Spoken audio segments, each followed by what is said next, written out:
Ladies and gentlemen, boys and girls, are Are you you you ready? ready? We've got rivalry week. That was awful. We've So got bad. rivalry week. Let's go here. My guy in the house, Jake Ellenbogen here. My man who covers the Rams so very well, but is well on top of that, being my cohort over there at the NFC West Roundtable. We will be chopping it up tonight. But I'm so excited to have him in the house. I'm so excited for this matchup between our two great teams. Jake, how you doing, man? Oh, man. I just went to Levi Stadium and watched the Rams beat down the 49ers. How do you think I'm doing? It's a good time to be a Rams. It's also a good time to be a Seahawks fan. So, 2 weeks ago I said, I think it was 2 weeks, maybe 3 weeks, I said these were the two best teams, and I'm glad people are finally starting to see that. Well, me and Jake were trying to tell people at the start of the year, first place, Yeah. second place. Don't know if it's LA. Don't know if it'll be Seattle. As we can see this game, it's going to come down the line on that one. But we did know Niners were probably third place, getting old. Injuries were going to add up. I mean, the injuries thing that came up to this is you could kind of anticipate some of it with the Niners because they were an older team and older teams get injured. That's kind of the way that does work. And Cardinals, I didn't believe them as much as some of the guys did there on the panel. They didn't do on that enough. one. They had all that money and they just didn't do enough. I mean, that's really what it comes down to. So, well, I think you touched on something that wasn't even going to be a question for me, but I guess that's it, is that, when you do look at the two teams in Seattle, they're here as much right now where they're at because they got around those things that would have been the landmines in decision-making that seemed to be pretty clear about those teams. So we talk Cardinals, you went all defense, you did nothing for the line, you did nothing for the playmakers, and with the Niners, there was so much the Niners could do. They ate that $100 million. I think that they basically made their peace in the same way Jesse has in a lot of ways that he talks about it. With this year was not going to happen. No how, no way. But you could also maybe push back on them with that, with maybe you guys should have, because if you didn't dump that $100 million this year and you actually went on and pushed a little bit, maybe you'd be a couple games better and in a better spot to maybe still be a contender. You kind of buy into that same outlook too? Yeah, no, that's a great point, Brandon. The way I see it is with the Cardinals, they didn't do enough. With the Seahawks, they're just really good at the quarterback thing. People don't want to give them credit for it, but they are. I mean, they did it with Russell Wilson. They move off him.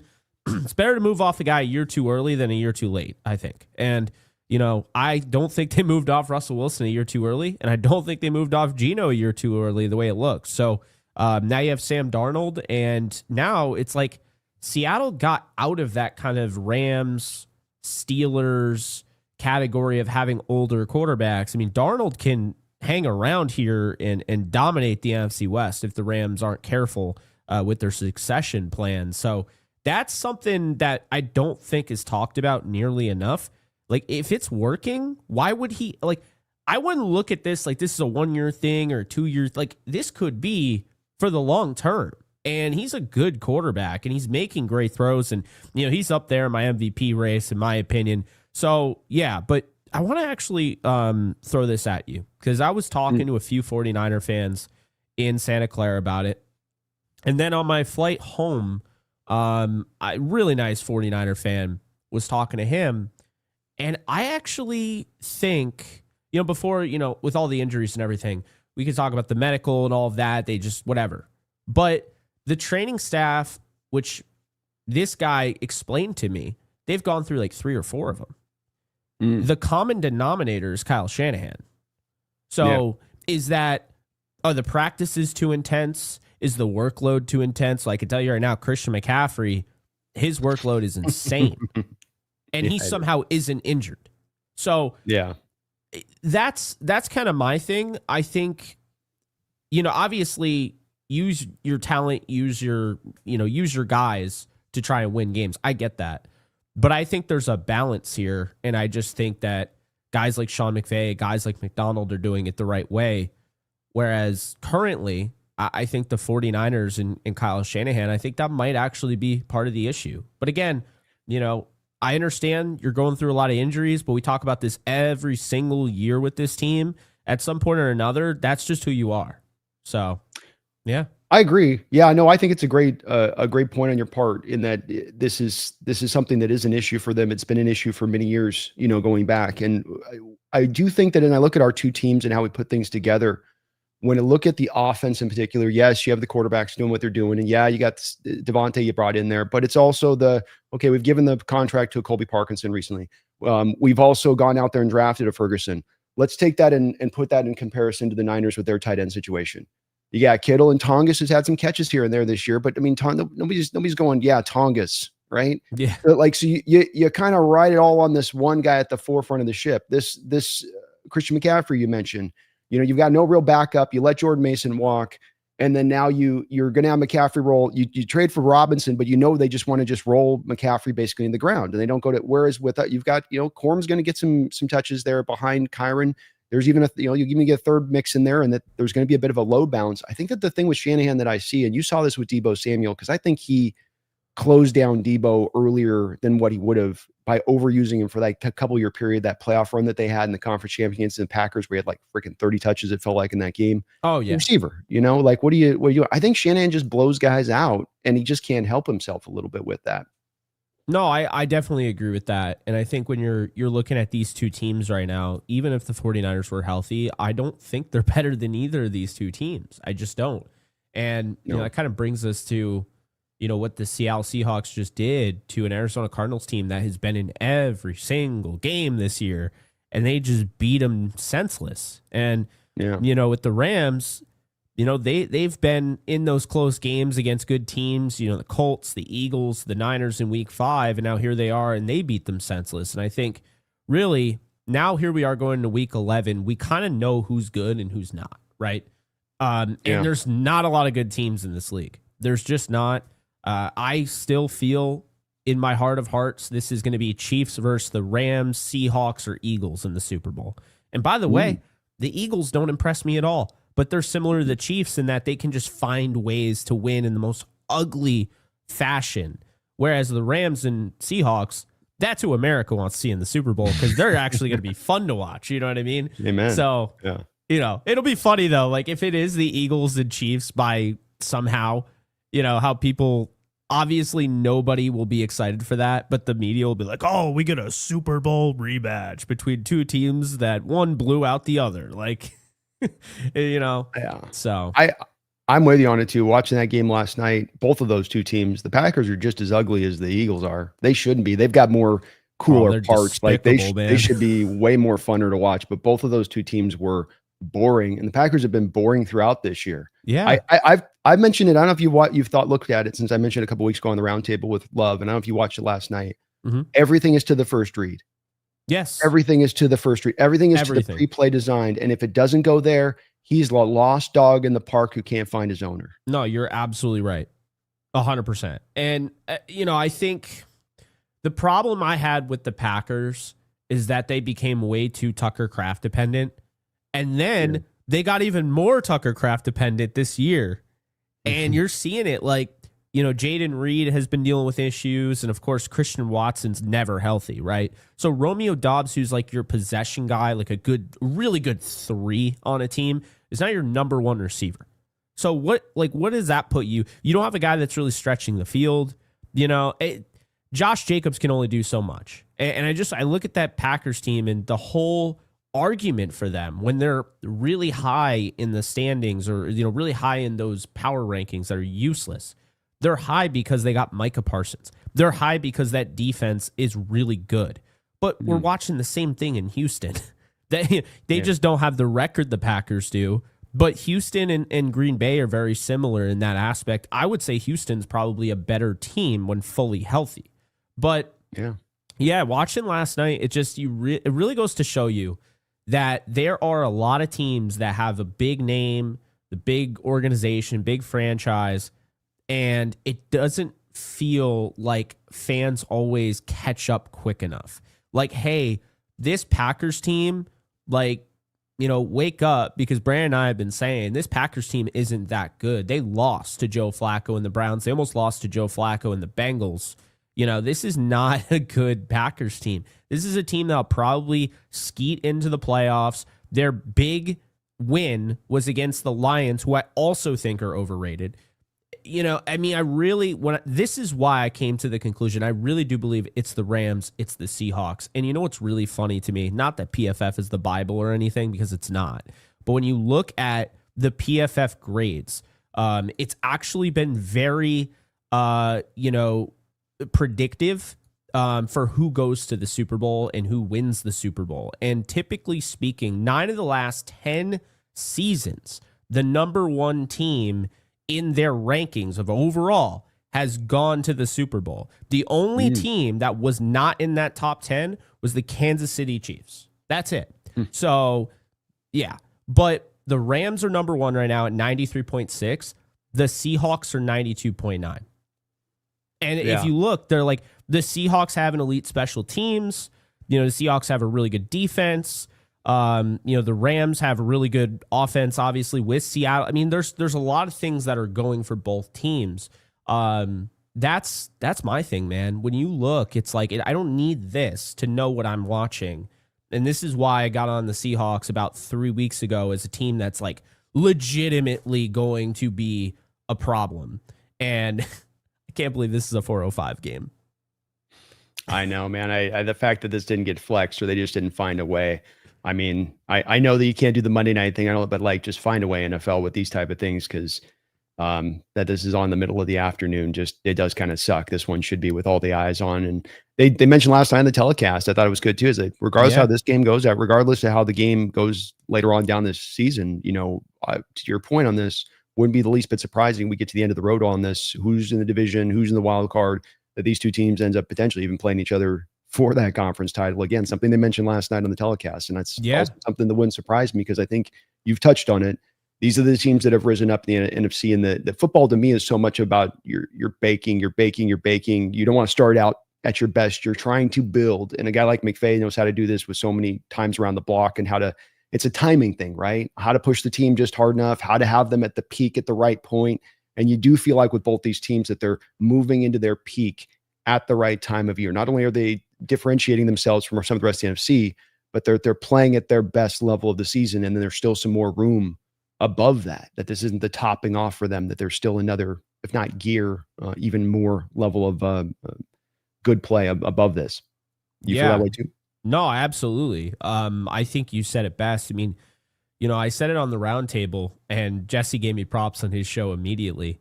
The Rams have reinvented their offense halfway through the year. They are now heavily relying on 13 personnel. They told us so today.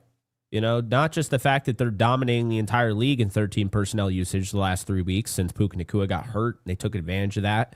But also, they just went out and got Nick Muse, who is an athletic, strong tight end, to put him on the practice squad. And what that tells me, it's a little detail that I think people will overlook and be like, why are we talking about practice squad guys?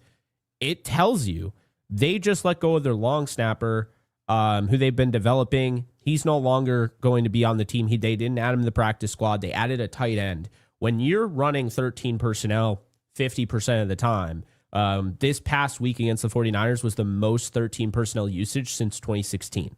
So there you go. But when you're running it that much, now you're using all 4 guys and you're rotating them in between 3 spots.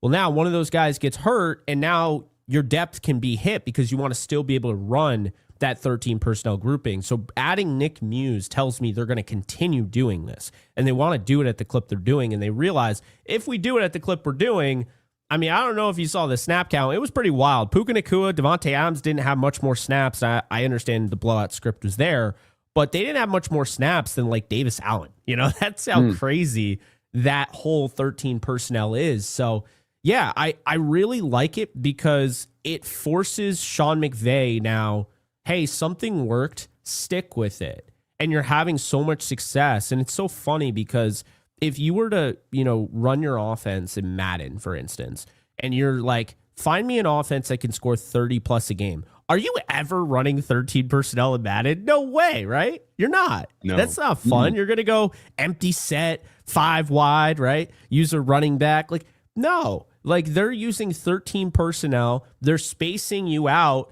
and they have guys that can block, all 4 of them, because Terrence Ferguson's made significant strides. Parkinson, they signed because he can block. You got Higbee, who's a good blocker, and Davis Allen has made, significant strides as well.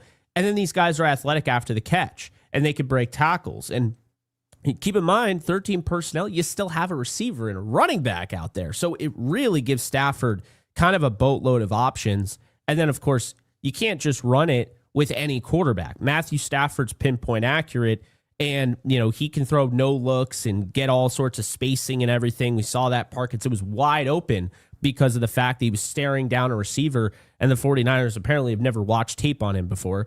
But there you go. And Brandon, that's what gets me so excited about the Rams offense. The defense we already knew was there. And, now 49er fans think the defense sucks because they allowed 26 points when really that last touchdown was garbage time, if we want to be honest. But also they think it sucks because they don't really play that well against the 49ers. They just play more so that bend don't break because they know they can score as much as they want. But that defense is capable of stepping up and making big time plays. And now you have the offense, and now the special teams unit, they're starting to actually, make extra points, right? It's looking like it's all coming together at the right time. And I see Seattle doing the same damn thing because, you look at the 49er fans talking about week one. Well, that Seattle team is a lot different than the one you're going to see this weekend. That's for sure. Yeah, it's when we talked about in the roundtable before the start of the year where Nate Tice had brought this up and it really captured my eye at the time, and it had me really looking into it deep, which was that he was anticipating this year the NFL was going to set a record for 12 and 13 personnel usage for at least the last 15 to 20 years and what it has been used in the past, where everything has gone spread conceptually and 3 wide receiver looks. And so what you wanted to be was one of those teams on the forefront of that. You want to be on where the cutting edge right now is of the NFL, and it changes year by year, and it's cylindrical, and it could be this year, this, and this. Next year, maybe it's back to 3 wide receivers, right? But this year and the upcoming year, it was about those teams that could embrace that, and embracing that meant you had the personnel to be able to bring those sets out. You talk about Muse on the practice squad having the reinforcement, but it's also adding on to starters you already had. You guys had Higbee there. You guys had signed Colby Parkinson to a good contract. Did not then slow you down the least to making a second round selection after you'd given up your first round pick to the Atlanta Falcons, which we're going to effing get to.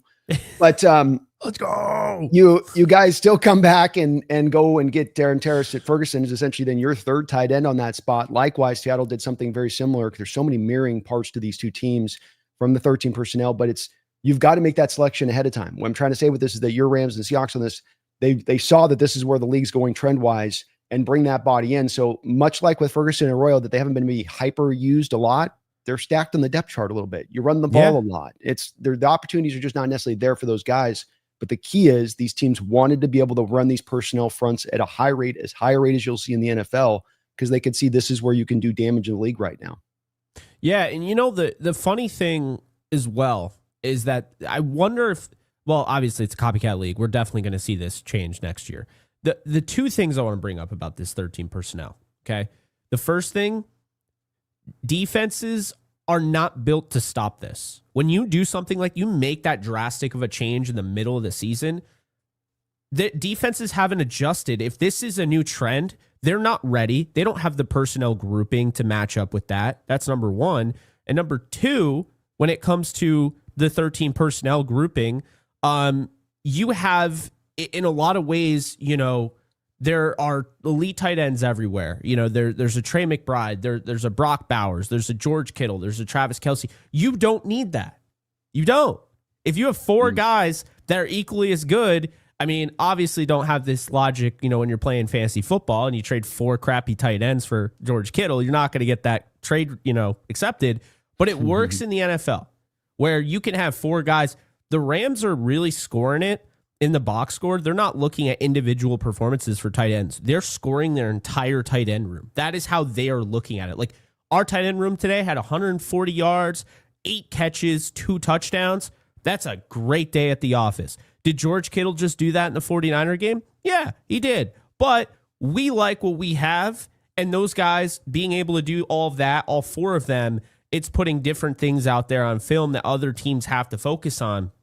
Because if you overcompensate and you overexert, the attention on the tight ends, well, now I got Puka Nacua. Now I got Devontae Adams. Now I got Kyron Williams, right? Like, so there are different things that the Rams can really do. And it's been fun to watch because they don't have their deep threat in Tutu Atwell. So I think we've seen them. It's not just a Puka Nacua thing. Tutu Atwell being out has kind of forced them to want to stay away from 13 personnel, or excuse me, 11 personnel like they normally would. And now we're seeing 13 at a ridiculous clip. And I'm excited. And I think, obviously you can attest to it as well. I know you guys don't run it that much, but you have tight ends that are exciting. We saw what Arroyo did, in that one-on-one, coverage where he just absolutely takes the top off the defense on that play. And then you see what A.J. Barner's done after the catch, especially in the red zone. And this is what I'm talking about is like, this is where the people who just love the sport of football are going to enjoy this and not whine and complain that, oh no, my fantasy football tight end didn't catch a touchdown, or oh no, that doesn't help my bet. The great thing about this is just straight up football. It's not a rugby scrum. There's nothing, there's no special trap card play that only one team can really run. Anyone can run this, but it's going to take execution. It's going to take the right personnel. And I'm excited because this is going to start a trend. It's like you said with Nate Tice. I do believe he was onto something. The Rams were going heavy 12 personnel to start the season. They weren't having as much success. So now they've gone to 13 personnel, and they are. I think a lot of teams are going to copy that. And it's going to be fun to watch because, hey, we've seen teams copy the tush push, and not everybody can do it, right? We've seen teams copy, the Sean McVay, like you said, more college spread offense, using the pistol and all of that, and they don't do it that well. So it's a matter of, I think, like every year, Brandon, you can have the formula, but if you don't have the right guys to cook, it's not going to go anywhere. So I'm excited because it's going to weed out the rest of the league. But I know that there are going to be a lot of teams that try and copy this moving forward. There will. And you're right. We definitely haven't done as much of the 13, though we've been living a bit more in the 12. And I think that both sort of accomplish somewhat of the same thing as to why they're working, because defenses for that past 10-year period have been driving to live in nickel, driving to live where your slot essentially is out there on the field almost 24/7 or 75% of the time. You go to two tight ends, and I'm funny watching this even in the game now where it's just become standard this year. We were last couple of years getting to a point where 3-4 base defenses were kind of leaving the sport because of the nickel, because of 4-man fronts. That was the guy that was then removed, the extra guy in that line of scrimmage. Yeah. And now even watching your guys last week, both sides of the ball, your Rams and the Niners both, with the 12-13, bringing back out the old 3-4 looks. It's going back to old school football, but backing into your point on not preparing, you can bring out your 3-4 personnel, but do you really have that linebacker there that both can be a good run stopper and then cover those dynamic tight ends that move really well in space? Probably not, because you've been putting all of your putting it all on them, getting the good slot and getting the good personnel for nickel as much. And that's where I think so smart to hit in this way, because that's why you're hitting these teams. They just don't have the personnel to be able to deal with it. So they just stack everything up. Like I'm looking at your Rams, you're dealing with the same thing we are, where their defenses are just taking the same page, where they're like, okay, stack up the box and then blitz on top of it. Like they're blitzing Stafford. Like something I can't understand at all. Like who's coming to this point, but this is to me the desperation of it from their standpoint is because they're stacking and they're blitzing, and we're getting the same thing: high stack box rates, high blitz rates. And I feel like this is the defense is kind of almost a little desperate in their attacking because it's one note. I don't know if you're seeing the same thing every week, but for me, it's like the same note. It doesn't matter if you have a different defense week in, week out, you're getting that same thing over and over again.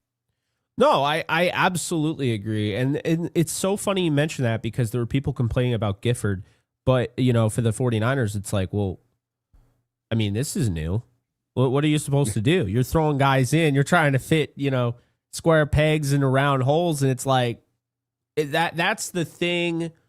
And I mean, it led me to the point where I was like, I don't even know if the 49ers bought, like Kyle Shanahan himself, I don't even know if he bought that Sean McVay was going to run 13 personnel against him. I think he was assuming that's like, oh, I'm Kyle Shanahan. I know Sean McVay is going to overthink things, and then he's going to go away from what's working.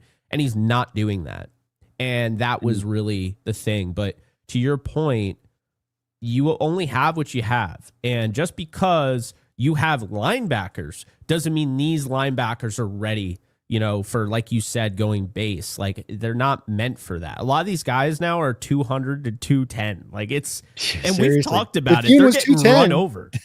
Yeah. Tatum Bethune, the middle linebacker for Greenlaw, he was literally 210 pounds at the combine. I remember it stood out to me like, we're down to 210 on inside linebackers. Yeah. It's crazy. But like we talked about this during the draft. This is the new age NFL. Well, guess what? It just takes one team to then be like, okay, I'll take your 210 and I'll match you up with my 265-pound tight end who now you have to cover in the flat. That's not just window dressing. He's running through your head. Like, you know what I mean? Like, that's just the reality of it. And that's what we're seeing.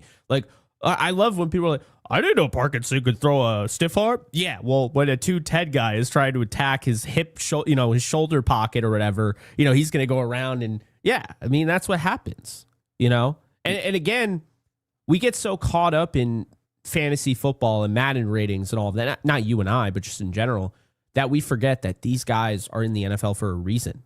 I mean, Nick Muse he had a 1.63 10-yard split. If you get him wide open, he's hauling in a touchdown, right? Like, it doesn't matter that his name isn't George Kittle or Travis Kelce or Trey McBride. And that is the beautiful thing about football. And when you're playing all of that, because you can get guys involved, like, they don't have to have a crazy name. I mean, no one was like, oh, Jake Bobo, but like Jake Bobo was catching touchdowns. You know what I mean? When he first came in the league. So that's just the reality of it. If guys can create separation, they can get open, they can break tackles, they have good vision, they block. Well, they can get on the field and they can make plays just as much as anyone else can.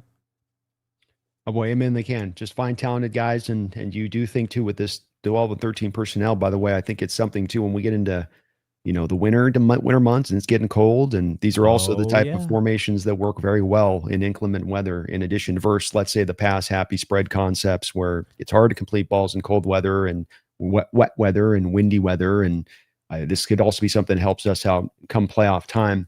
I'd like to talk to you a little bit about Matt Stafford, one of your favorite subjects.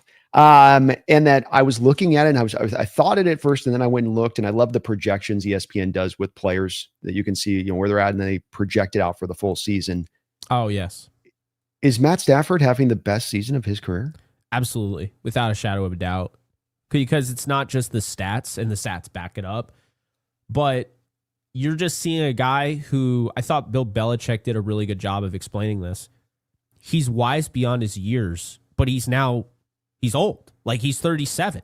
So he was wise behind his years his whole career, and now he's 37. So think about how wise he is now. He's seen it all. And he was in a bad situation for half of his career, more than half of his career. So he knows he's literally been in every scenario, good or bad, on top of the mountaintop or, in 6 feet under, right? So literally. So that's the thing, is that now Stafford knows like what he can do, what he can't do. And man, there's still some things he can do. He is not great running straight line or even running running horizontally. But I'll tell you right now, he can put his foot in the ground and he can like make cuts. He back juked the hell out of one dude in the Saints game. I think it was Cam Jordan. He had like a wide open, like free runner opportunity at Stafford. He just back juked him and dude went flying in your living room. Stafford is like sneaky athletic in the pocket. Like, he's not like a scrambler, because if he was, I think he'd get more love. I think guys who run get more credit. That's what I believe, because I think that people love the dual threat quarterback. But the thing is, Stafford's making plays that cannot be replicated in a video game. They don't have animations for some of the throws he's making. They don't have animations for some of the catches Puka Nacua has to make, right? He's throwing it only where guys can get it. And it's so funny to me that David Lombardi with the 49ers coverage comes out and he says, there's always, I'm paraphrasing here, but basically he tweeted, he was like, Stafford's always going to throw the ball to you. You have to make sure that you pick it off. I think that's total BS, because we're acting like Stafford gave the 49ers chances. Stafford roasted your defense over an open flame back-to-back games. Like, if the Rams wanted to, I think they just wanted to get Kyron some touchdowns, because last year Kyron got all the touchdowns and Stafford had 20 touchdowns last year. Yeah, Stafford had 20 touchdowns all of last year. He's 25 right now. This year, Stafford's getting the touchdowns in the red zone. They're actually letting him throw the football, and it's because of Devontae Adams. It's because of the tight ends, right? It's because of the 13 personnel. Stafford easily could have thrown for 5 touchdowns in this game. They could not stop him. They had everything in the book. When I'm watching him, the thing that makes Stafford so crazy is that I used to watch Jared Goff and Sam Bradford. When pressure got to them, they dirt the ball. Stafford, his way of dirting the ball is throwing it kind of ugly, but only where his receiver can get it, where he's like expecting, okay, if the receiver drops the pass, it is what it is. It's already near his legs, it's at his feet, whatever. But if he catches it, that's a first down. And he's doing that a lot. And that's another thing. The pressure's getting there. Like, this offensive line isn't amazing. It's just Stafford's been so good all year, no matter who is blocking, he's finding ways. Rob Havenstein got worked last week. I personally believe they should go back to Warren McClendon Jr., who played well. And Alec Jackson has been struggling at left tackle. But it just doesn't matter to Stafford because that internal clock, being 37 years old, and he's always had a quick trigger. I mean, he just gets rid of the ball before you, and you could be right there, and he takes a ton of big hits, but he gets back up because he's the toughest SOB I've ever seen play this sport. So there you go. Well, and I think I don't agree with Dave in any respect. And I know I brought this up to you before, and I think that Stafford, with where he's playing right now, is potentially, like we're saying, his best version, where even some of this stuff in the past may not be on as much display this year as much. Mm-hmm.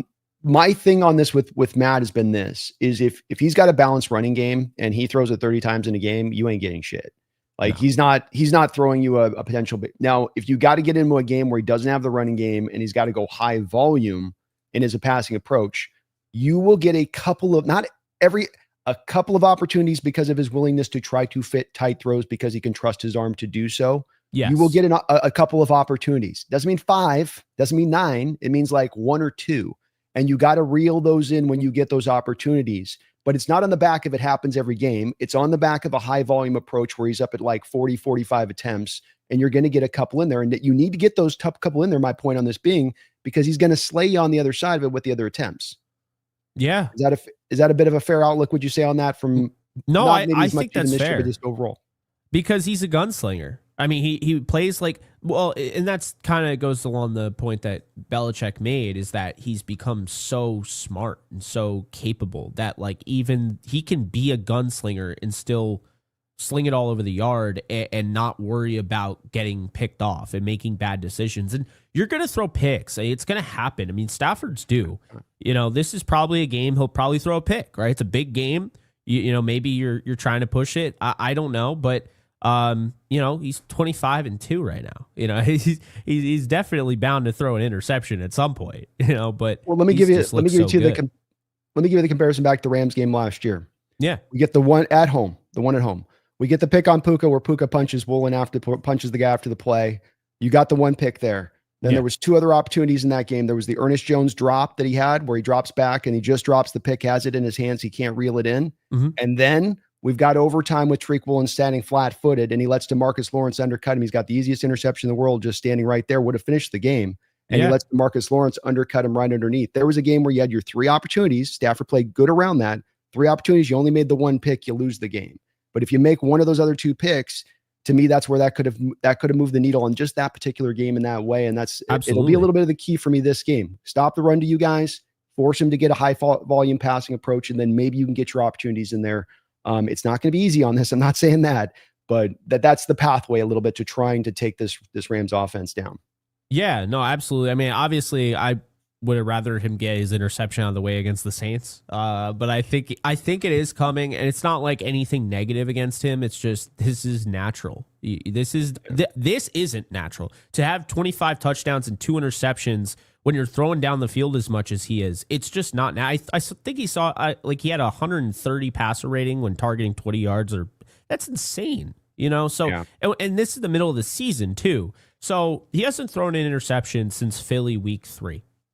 Like, he's due. You know what I mean? I don't know if it'll come this week, but it does feel like he's due. The hope is that it doesn't happen in bunches, but he's also the first quarterback, and I can't even believe this has happened. He's the first quarterback in NFL history to have 4+ touchdowns in 3 straight games. I've never even, like, I would have assumed Brady would have had that, or like a Rodgers. Or, Peyton Manning. I was stunned to hear that. So, yeah. And it's certainly interesting because, again, Stafford is taking care of the football while Sean McVay isn't really taking his foot off the gas either.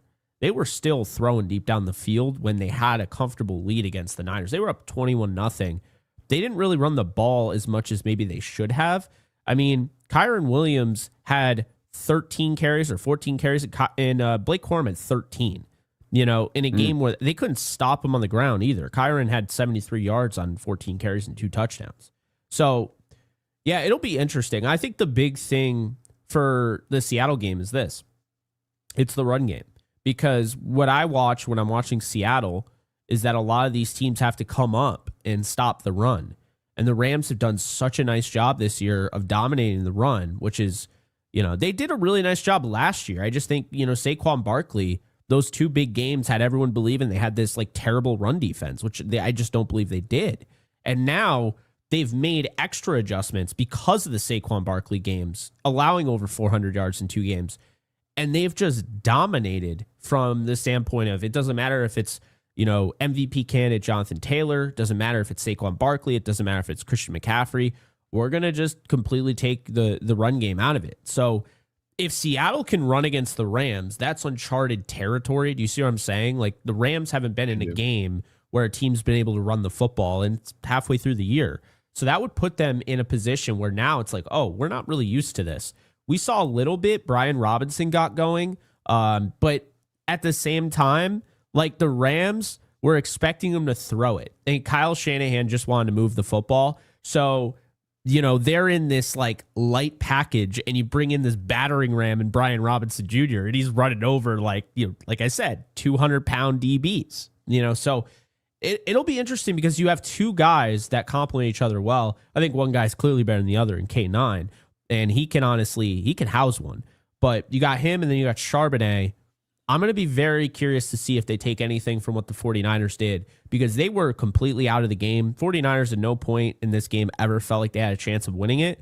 But Seattle, if it's a close game and the Rams are, expecting them to go high octane passing attack and, you get them in kind of that lighter front, well, now I can bring in, a Zach Charbonnet, and I can test your DBs and be like, can you tackle me?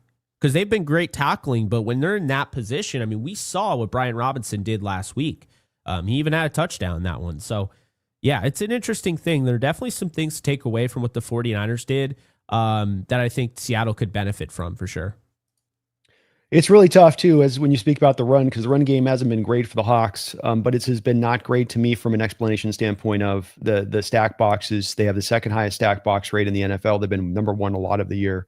I just think if you're getting stack boxes, you're not running against stack boxes. If guys are going to commit to putting 8 guys around the line of scrimmage, the way to beat that is you have to pass it. And Rams last week and watching the Niners, now they played them with you guys in the 3-4 looks, where there's a little bit of a loading up from your standpoint personnel wise with the base to say, yeah, we want to take this away and we're going to put the base out there to do that. Well, then that means you're going to have less guys on the back end.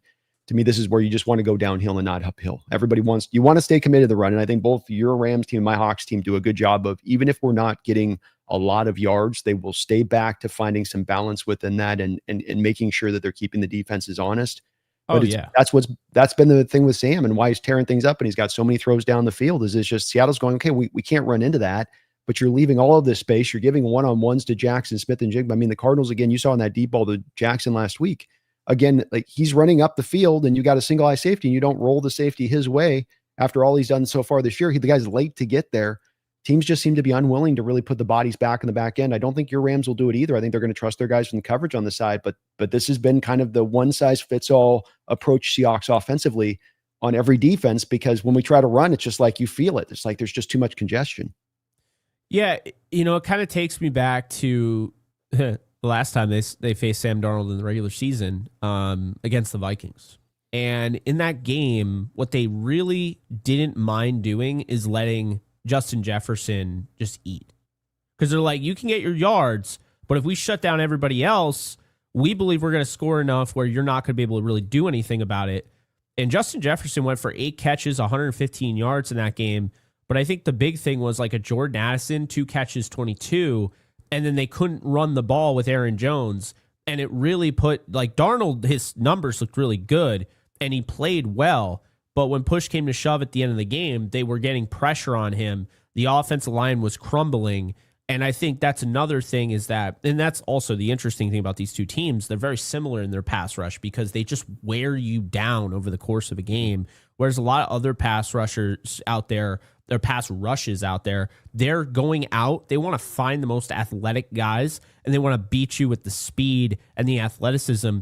Why can't you have both? The Rams and Seahawks have athleticism, and they have just the straight up power game, in their rush. And it's like taking body blows all, match, Brandon. Eventually, you're going to fall to the ground, and people are going to be like, he didn't hit him in the face. How did he knock him out? It's like, well, he took 100 shots to the sternum. That's how he knocked him out. So, yeah, it's one of those things for sure. But I tend to go back to that 30-20 game against the Vikings, and how they managed. Obviously, we could talk about the playoff game. I'm going to be the first one to tell you, okay? Cam Robinson cost Sam Darnold so much money. I'm not going to be ignorant to the fact that he was one of the worst left tackles I've ever watched, ever. So I think we're more likely to get Sam Darnold the first time he played the Rams at SoFi than the time they played in Arizona in the playoffs. And I hope Rams fans are aware of that, or they're going to be very disappointed, because this is going to be a game that you have to sweat out. This is going to come down to the wire. These are the two best teams in the league. It could go either way. But I think the whole opportunity of you let Justin Jefferson do his thing. I think you got to let Jackson Smith and Jigba do his thing. I think the big thing about Justin Jefferson in that game is they didn't allow the big play. And that, I think, he'll eat up the yards. Fantasy owners are happy about it and everything. But when push came to shove and they needed a big play at the end of the game, that wasn't there. The Rams took that away. So we'll see how they decide to go about it, because I am not ignorant to the fact that JSN went for over 200 yards last year against the Rams. Could have been 260 too. I think he had a play wiped off. He was insane, and I have a ton of respect for him. I think it's a battle between the two best teams and the two best receivers right now. Truthfully, so I think that's fair. And you do have right now, of course, Puka just doing what he's doing, and boy, that guy's so tough. And he's gotten dinged up a couple times this year. Doesn't miss a beat. Gets right back out there. Yeah. Can you speak a little bit to the impact of Devontae Adams? I know it's keeping your guy Jordan Whittingham off the field and his breakout, but how have it feels like he's getting acclimated better and better, more and more every week. And I just felt like you guys had free money with the dig route or the in cutting routes all game long to Devontae in that 49er game. You're right. It's always there. It's like that 20-yard dig that he runs. He's just wide open every play. And it's like Stafford's like, do I want to get him the 20 yards, or do I want to go for the 40 with Nakua? Or do I want to just dump it off here and maybe get 40 from this slip screen? I mean, that's the thing. So Devontae is exactly why I came off as a bit of a hater, and I guess not appreciative of Cooper Kupp enough. That wasn't my intention. I saw them trying to put him in a role that he didn't belong in. And I saw them essentially forcing it to Cooper Kupp, trying to do right by him when they knew it wasn't working. And they're paying him all that money. And the Rams haven't had a true X receiver like Devontae Adams. Since Torrey Holt. I mean, you could argue Brandon Cooks added that, but as far as the guy that can go up in that red zone, the tight area, and just be on the same page as your quarterback. He can go up and high point the football. He can box out defenders and catch that back shoulder fade. Brandon Cooks wasn't doing that. They tried it, and it was not great. Devontae Adams does that. It's like big game Torrey Holt. That's what I feel like I'm watching. When I watch Devontae Adams in the red zone, I'm like, oh, this is like watching Torrey Holt catch touchdowns in the red zone. And it's just automatic. I mean, he's got 9 touchdowns. He's got, 6 the last 3 games. They go to him because they know they can cash in. It was funny because the 49ers were ready for it. So what they do, they put Nakua out. They put Devontae in the slot, and then they have Nakua run underneath, running across like a slant, and it totally broke up the communication. Adams is wide open for a touchdown. And those are the things that you can do because now you have Nakua and Adams, right? And then you got Stafford who's pinpoint accurate. But Devontae Adams has provided a true X receiver that changes the game. And a lot of teams in the league don't have a Puka Nakua or a Devontae Adams. But when you have them both, and you have the MVP of the league right now and Matthew Stafford, arguably, I don't know if it's arguable, but you get my point. That's what we're dealing with, Brandon. This is why I was like, I love Cooper Kupp. I appreciate Kupp. But since the ankle issue started to pile on, the tightrope surgery, which scared the hell out of me in 2022, because people forget, by the way, after the Super Bowl season, Kupp was still Cooper Kupp. And then he had the tightrope surgery after the ankle issue in that Cardinals game in the middle of the year in 2022, did not come back the same. He might have 100 yards here and 100 yards there. He had a really good game against the Patriots. But the reality is he's not the same player. And now you're trying to force him to be your X receiver last year. And that's just not conducive to getting what you want to get done. Whereas Adams just provides this role that like you've been looking for. And I feel like this is why the offense, I mean, I said this is the best iteration of the Sean McVay Rams. I meant it. This is the best offense the Rams have ever had. And it's only getting better. And they're ahead, by the way. Point differential, they're ahead by like 50 points of where the Super Bowl 2021 team was at this point in the season. That's incredible. It's been, I think you bring up some fair points with him being an X and Kupp, because Kupp here, I was worried about him coming in the same problem you guys ran into last year with the redundancy of Puka and Kupp at the same time, both being mainly slot guys that can do some outside stuff here and there. And with him coming here, I was worried about that with JSN because JSN had been the slot guy, but JSN made the transition this year wildly to an outside receiver. He's doing that 80% of the time now. So Kupp has been allowed to then slide into the slot where he's naturally well suited, and he's done great. We've been very happy with Cooper Kupp. I don't think that he's like shot spent spider. People might look at his stats and go, we'll see with the stats. This is just a representation of the fact that he's much less than he ever was. And it's just like, no, we're not passing the ball. We threw the ball 12 times last week. We're like 32nd in the NFL in passing attempts right now. I mean, that's legitimately. So there's just not the target share because JSN's taking 50% of the damn target share of the offense about in passing. There's only 50% left for the rest of the Arroyos and Barners and Kupps and Hortons and people don't get that. I already saw in one of my leagues they're trading Barner. Like, oh, Barner got me 0 points. It's like, are you kidding me? Like tight ends, especially in like fantasy football, they get like nothing. They're so touchdown dependent. And Barner, I mean, he's a good player, man. He's a real good player. I like him and Arroyo. Wasn't sure what you guys were doing when you got rid of Noah Fant. Now I get it. Yeah, Fant's just a guy that I think that there's some questions from my standpoint with him. I don't know if you get this sense sometimes watching certain guys, but there are guys I watch on the field where I go, I don't know if he loves the game. I do, because everyone was obsessed with him coming out of the draft, and they said he was better than Hawkinson. And I was like, I don't get where you're getting that from. Like, Fant doesn't block like Hawkinson, and he definitely doesn't love the game like Hawkinson. You can tell. So there's no fire there, man. There's some guys that get out there. I just don't. As a tight end, how the hell do you come out of Iowa and not have fire? I don't understand. I don't know. How do you struggle as a blocker coming out of Iowa as a tight end? Wow, all those guys come in freshman year. It seems like they learn how to do it. You know. I know. George Kittle once told me, if you can't block, you can't play at Iowa. They will not let you on the field. I was like, okay, I guess they made an exception for Noah Fant. He's like he's just so athletic.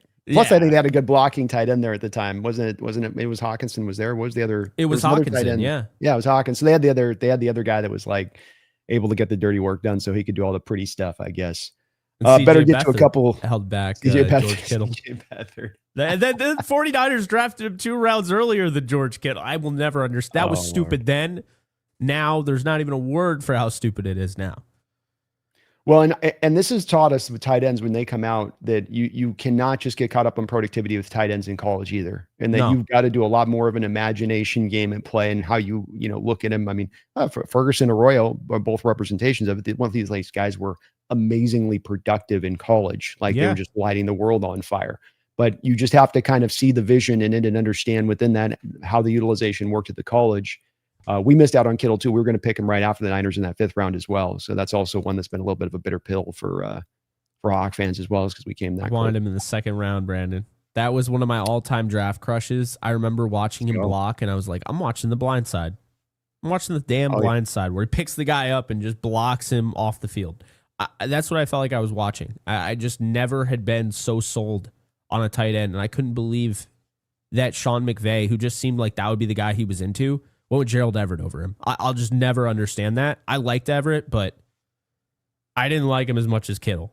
But yeah. No. We could go on and on and on about he got one of your Rams last week too, didn't he? In Pass Pro, I think. He he dusted somebody up on a pancake last He week. always does. He's so good. Yeah.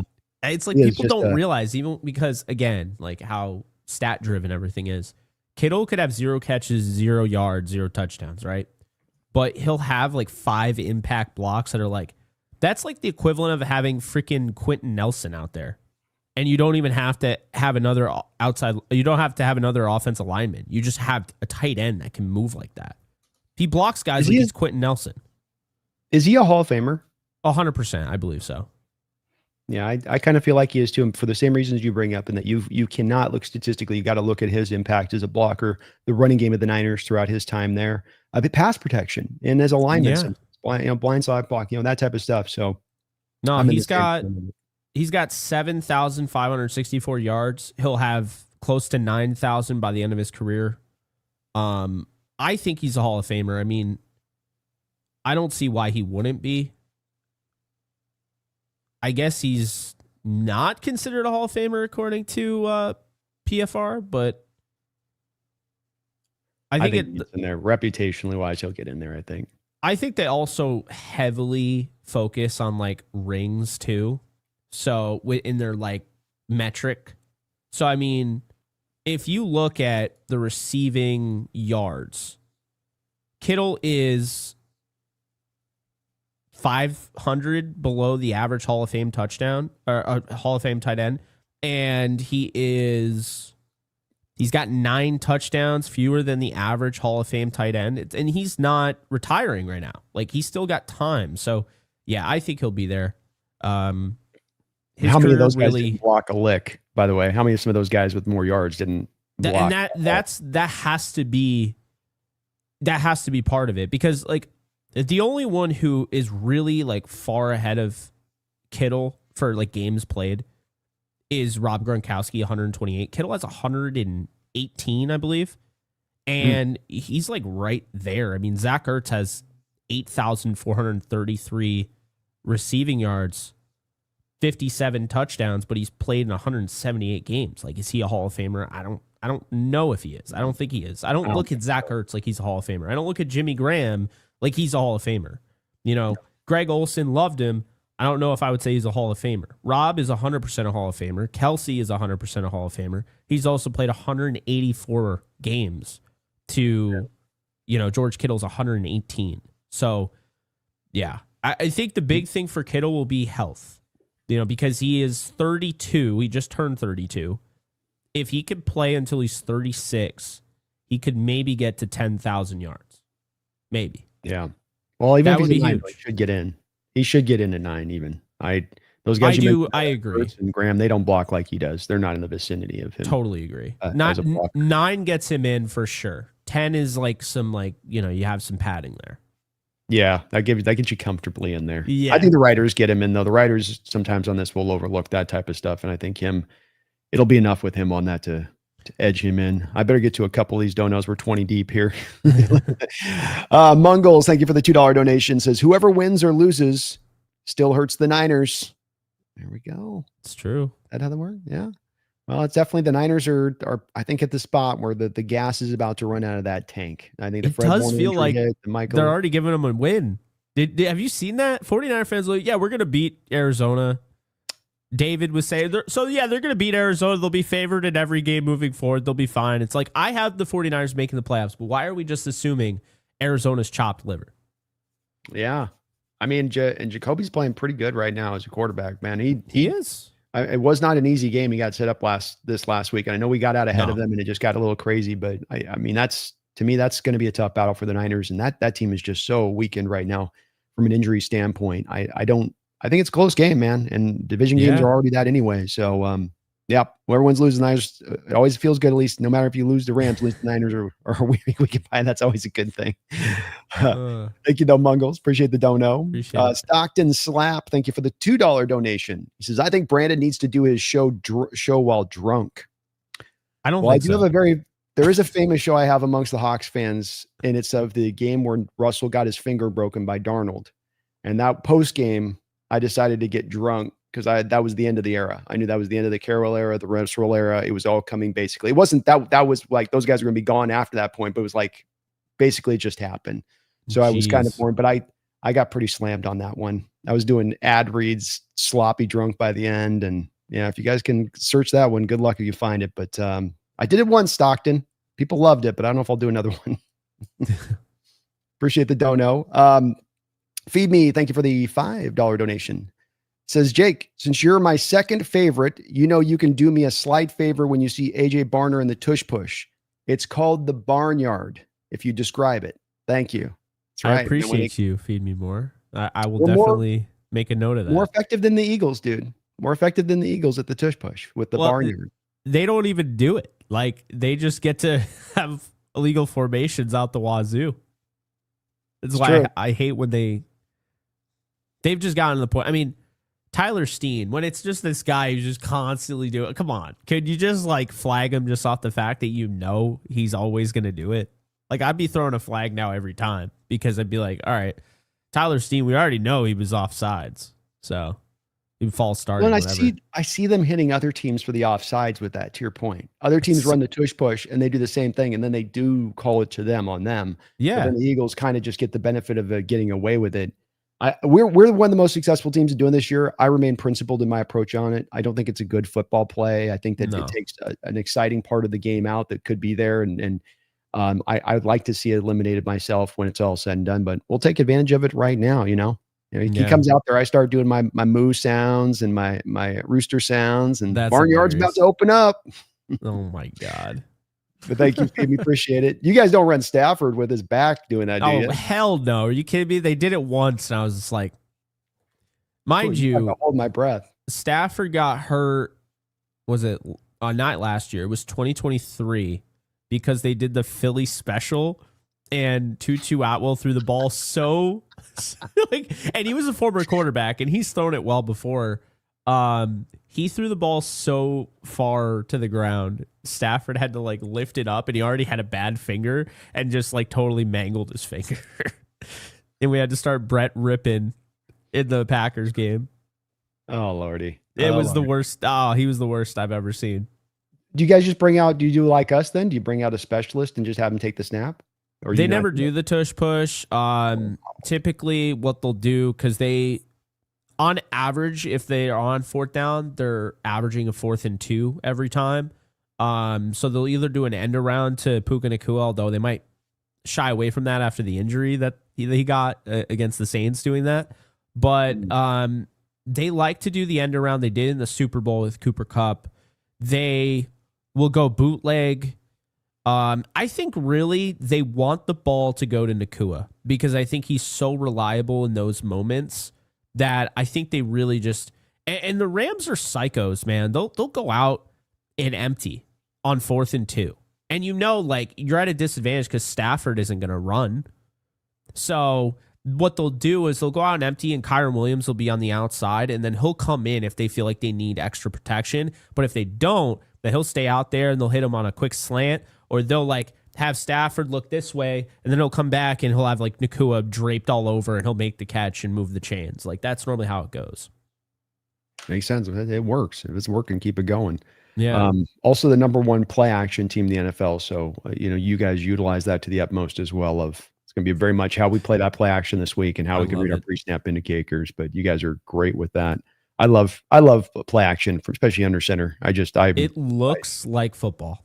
That's what I would say. It does. It just looks like football. I love play action so much. Stafford doesn't even like it. He doesn't like having his back to the defense. They don't like to turn. I know. They all bitch and moan about it, Jake, but I'm just like, get over it. It's so effective. I know you don't like it. Yeah, he's gotten used to it. Like, he's really good in it that now it's like, okay, it's understandable. Like, if you were to have Jared Goff and be like, when you're no longer running play action, Goff would ask for a trade. He's so predicated on play action, it's insane. And there are a lot of quarterbacks like that prefer it. But like you said, there are ones that are quick second, 1 second. So, chat, how we doing? How we living? How we feeling? Appreciate everybody being in here.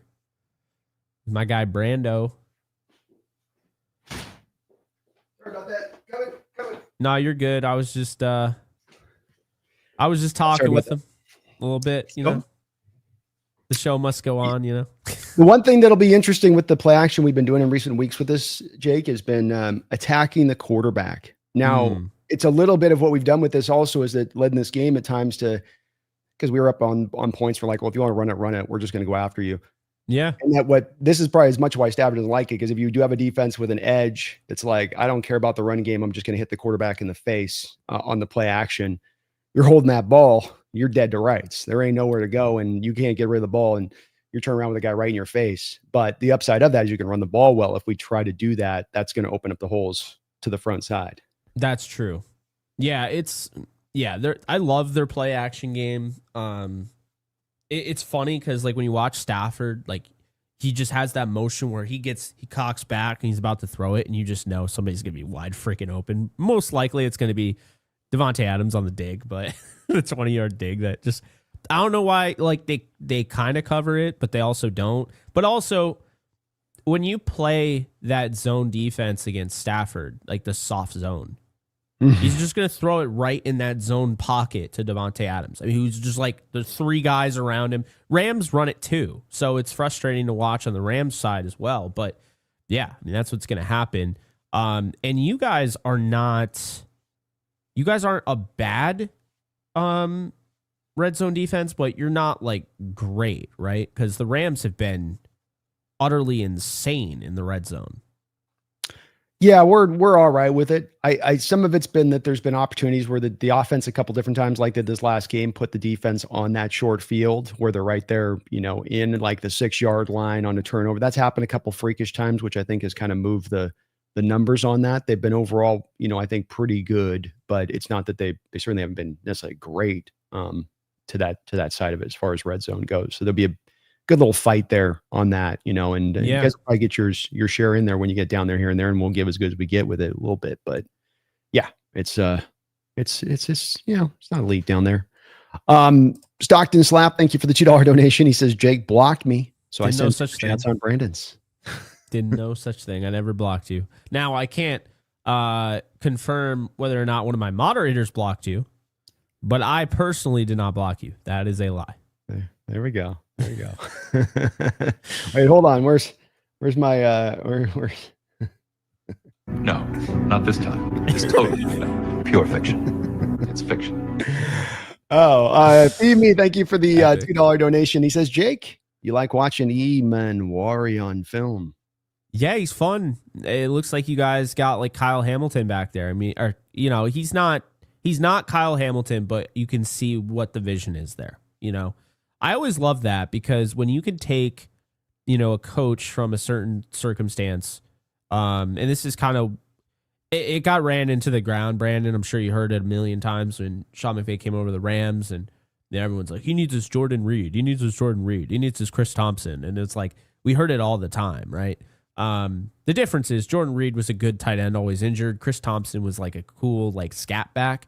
Kyle Hamilton might be the best safety in football, and he doesn't even really play safety, right? So, yeah, it's fun to watch. I mean, just the football fan in me, like I enjoy watching Seattle. They're a fun team. I don't enjoy watching last night. I don't enjoy watching the Eagles game. The Eagles are going to run predominantly a lot of their annoying, like, tush push, and their defense isn't as dominant as they've been in the past. And, the Packers, they're boring. Seattle's fun. Seattle's fun football. That's why I'm just like, we're going to get the Eagles and Lions on Sunday Night Football, and it sucks because that's just good enough to say, well, you can't really take that out of the Sunday night slot. But at the same time, there's no way you could tell me that's going to be a better game than this one. There's no way. It's not going to be more exciting. I can tell you that much. It's just not. So, and then you have Monday night, the stupid Cowboys and Raiders, although we know they wouldn't flex that anyway because just the viewership alone, even though the Cowboys are dog water and the Raiders are dog water, the fan bases, they wouldn't have even flexed that even if they could have. Well, I think the Rams Seahawks, to your point, would get better ratings than what we're going to get on Sunday night, even with the matchup of the Lions and Eagles. So, but yeah, just is what it is, I guess. Maybe the second matchup they'll flex out with us, right? Maybe that'll finally get around to that one. On a Thursday night game. Oh, it is a Thursday night game. Shoot, I forgot about that. Yeah. Well, I guess not on that one. Are you guys wearing the rivalries for that one? I think we are. I want to say, Okay. which is weird because you guys are wearing the black for this, and we're not wearing the rivalry for this. So I can't keep up with all these. It's so stupid. I get what they were doing, but I also just don't think it was smart. Like the whole point of the rivalries in my mind was that both teams would wear them at the same time. Yeah. Like to have, Exactly. tune in this week when the Rams have it, and then the Seahawks have it this week, and then the Cardinals. It's like, and then on top of that, you have the midnight mode Rams uniforms, and you're wearing them in broad daylight. Another reason to have I know tonight. It's just kind of strange. It's they're trying to sell jerseys, I guess, and it was. I Funny like what it, but I don't. It should have been a primetime game. Well, Even they made Nike ours told you freaking- it should have been a primetime game. Well, then Nike did their Oregon Duck thing to our jersey too. Knight had to Oregon Duck it up, which is I'm not a big fan of that either. Yeah, I'm not a fan of that at all, actually. Stockton Slap, thank you for the $2 donation. It's sad. Rams are behind Philly for home field advantage. I know. Especially Rams gotta play in sad. a They should division. have Rams lost got to last play in a night. division. Rams actually have to play legit teams in their division, unlike the Eagles that just get to sit on their little backstroke and blow bubbles in the water as they go to win after win after win through the Giants and Washington and Cowboys. It's so God, true. that must be nice. It Must be is- so nice, that feast factor. I'm glad you brought that up. What the hell, man? Are you kidding me? The Commanders aren't even good. The Giants aren't good. I mean, It's going to let them ease their way to the playoffs. Like, we're going to be battling each other out. We're going to be breaking bones. We're going to be breaking fingers, pulling each other's eyes out, right? Getting to the playoffs where we're a shell of ourselves. They're just there. I feel fresh as a daisy. This wasn't a tough year at all. I mean, I can't That stand was- that. that's pretty I easy, can't stand actually. that team, Brandon. I was a big Willie Lampkin fan. They, of course, took Willie Lampkin, which, again, is the Rams' fault. They should have put him on IR. But it's just, don't like Howie Roseman. I don't like how he kind of gets away with whatever. Like, the roster, by them making, I think they made 5 moves at the deadline. By them making 5 moves at the deadline, it tells me that Howie Roseman didn't believe in his roster that he created before the season. I don't feel like we should be rewarding him as much as we do for making a bunch of moves at the deadline, because that just tells me your team wasn't ready. And now we just look at it like, oh, well, you can just throw Jalen Phillips there. You could just throw Michael Carter there. And you can, but at the same time, these guys now have to learn the playbook. It just is stupid. Like, that's why it's like adding a bunch of guys in the middle of the season. It just tells me that you didn't do a good enough job to make your team better. That's just my personal opinion on that. I think it just saying like we're gonna, like, the whole F them picks thing, just saying we're gonna make trades at the deadline, I don't feel like necessarily that's always the best approach, because it tells me that's like how he wanted to operate. And I thought they did kind of a half-assed job in the offseason for a team trying to defend a Super Bowl title. Like, they didn't even know who they want at corner. They're like, oh yeah, it's gonna be Adoree Jackson, and we're gonna go with this guy, Jacorian Bennett, who actually didn't even play for us this year. We're just gonna get him from the Raiders. Like, they're just kind of trying to make pieces work, and it's like, I don't know. I'm tired of them, man. I used to like them when I was younger. It's kind of like one of those second teams when you're a little kid, But I really can't stand them. I don't know about you, but they annoy me, so much. I don't know why. The offense that I have to watch when they play, and how Hurts plays the quarterback position hurts my heart. And I think you're right about this Roseman thing, where he's gotten so good reputationally wise that any move he makes gets instantly lauded as a master class. Every Roseman again. And it wasn't. The trade deadline was fine, but it's not. It's the Phillips thing. The best thing you got about that from his standpoint is Miami to pay his money, and more than even the addition of him to that team. And certainly, back to your point, calling Brandon Graham off of his couch midseason was certainly not part of the plan either. No, from Roseman's perspective. So they're not as strong. They are certainly now in a place where I think that you can get after them. They're not what they were last year, or what they've been the past couple of years when they had Kelsey in there. Looked like Johnson last night. I don't know. He got out there and kept playing, but we'll see where that leg is. And if he's out, they showed last night, if he's not at 100% or able to do what he normally does, that changes a lot of the complexity of that Eagles offense as we go forward. I agree. And they have what I would call 3 more chances. I think if you're a Rams Seahawks fan trying to get that 1 seed, you got 3 more chances with the Eagles. They're 7-2 right now. They got the tiebreaker over the Rams. Do you guys play Philly? No, you don't actually. No. Okay, because I'm looking at the schedule right now. You got 3 more chances. They play at SoFi Stadium against the Chargers. They don't have Alt. They don't have Rashawn Slater. I'm not high on the Chargers without those two. I think they'll maybe make the playoffs, but I don't think they're dangerous enough to win that game. The Lions game becomes very interesting. That is, of course, in Philly. And then you have the Bills, which I don't know what the hell Bills game you're going to get, but December 28th, I can tell you it's going to be a cold game. You ever been to Buffalo in December? Good Lord. Yeah. So that's it, Brandon. I mean, unless you want to say they're going to drop one of these Washington games or the Dallas game in Dallas or Vegas or Chicago, you get 3 cracks at this. So it's a good point. I hadn't thought about that. It's almost kind of like there's can maybe afford at most 2 losses left on our schedule remaining, both of our 2 teams. Yeah. To keep the pace, because it's hard to see the Eagles having much more than 3 losses and maybe only 2 themselves when it's all said and done, which you'd still lose the tiebreaker on that one. But they've got a lot of easy peasy games still set up. Washington twice on their schedule, Chicago, who I still don't really believe in, the Raiders that they get to play. They get to get the Cowboys. We'll see at that. That's a division matchup, but I mean, yeah, they're set up well. That's that whole thing. And they're really set up here to maybe get that home field advantage. And again, they're in the inclement weather again. And it just kind of sucks because they're a team that's built well for that sort of playoff football. With as ugly as it is, it's like, well, that's where they're like a pig in mud. You know, they're super happy about like, we operate great in this environment. Other teams are like, we can't even do anything in this. It's awful. Couldn't Minnesota had just won with Wentz? I know. They were so close, man. And that was a touchdown to Hawkinson, but whatever. It'd be nice, man. It would be nice. But we'll see. Maybe Layden Johnson's injury there hurts them up a little bit. We'll see how it goes. Yeah. They're still I trying hope to he's figure out okay. I don't want anybody to get hurt. Yeah, I don't want him injured either. But yeah, he looked like it looked pretty tough. And boy, for him to come out and play on that thing after it got rolled up he is definitely a tough guy. But he is. We'll see. They're not going anywhere. That's for sure with the Eagles this year. Nope. SoCal Ram with a $5 over on your side. Thank you for that, SoCal. Does this come down to who you trust more, Stafford or Darnold? I feel like this is very like a casual take if I were to say yes, but I get where this is coming from. I guess to a degree, because I think this is so close. I think Stafford's just playing better than anybody right now in the league. But I don't feel like that is a negative against Darnold. I just think that's where Stafford's at. I think it really comes down to the fact that this is in LA. And, this is in LA and this is Stafford. And Stafford's 5-0 against Seattle. And he's played really well against his team. I guess it really does come down to that. But, I mean, it might come down to the wire where the defense has to make a stop. You might need to see, Mr. Nate Landman try and punch the ball out at the end like he's been doing. It might come down to that.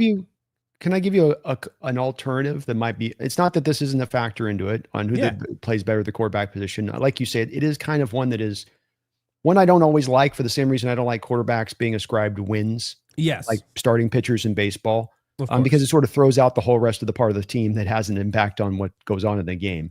Yeah. It's a factor. Don't get me wrong. It is a factor, but the quarterbacks to me don't run on high. You got to have the whole team effort. To me, this game comes down to 2 separate things. And I know that this is a little bit of boring old school, but it's boring old school partly because we're running somewhat of old school style of offenses right now. Yes. I think it comes down to who runs the ball better and who wins the turnover game.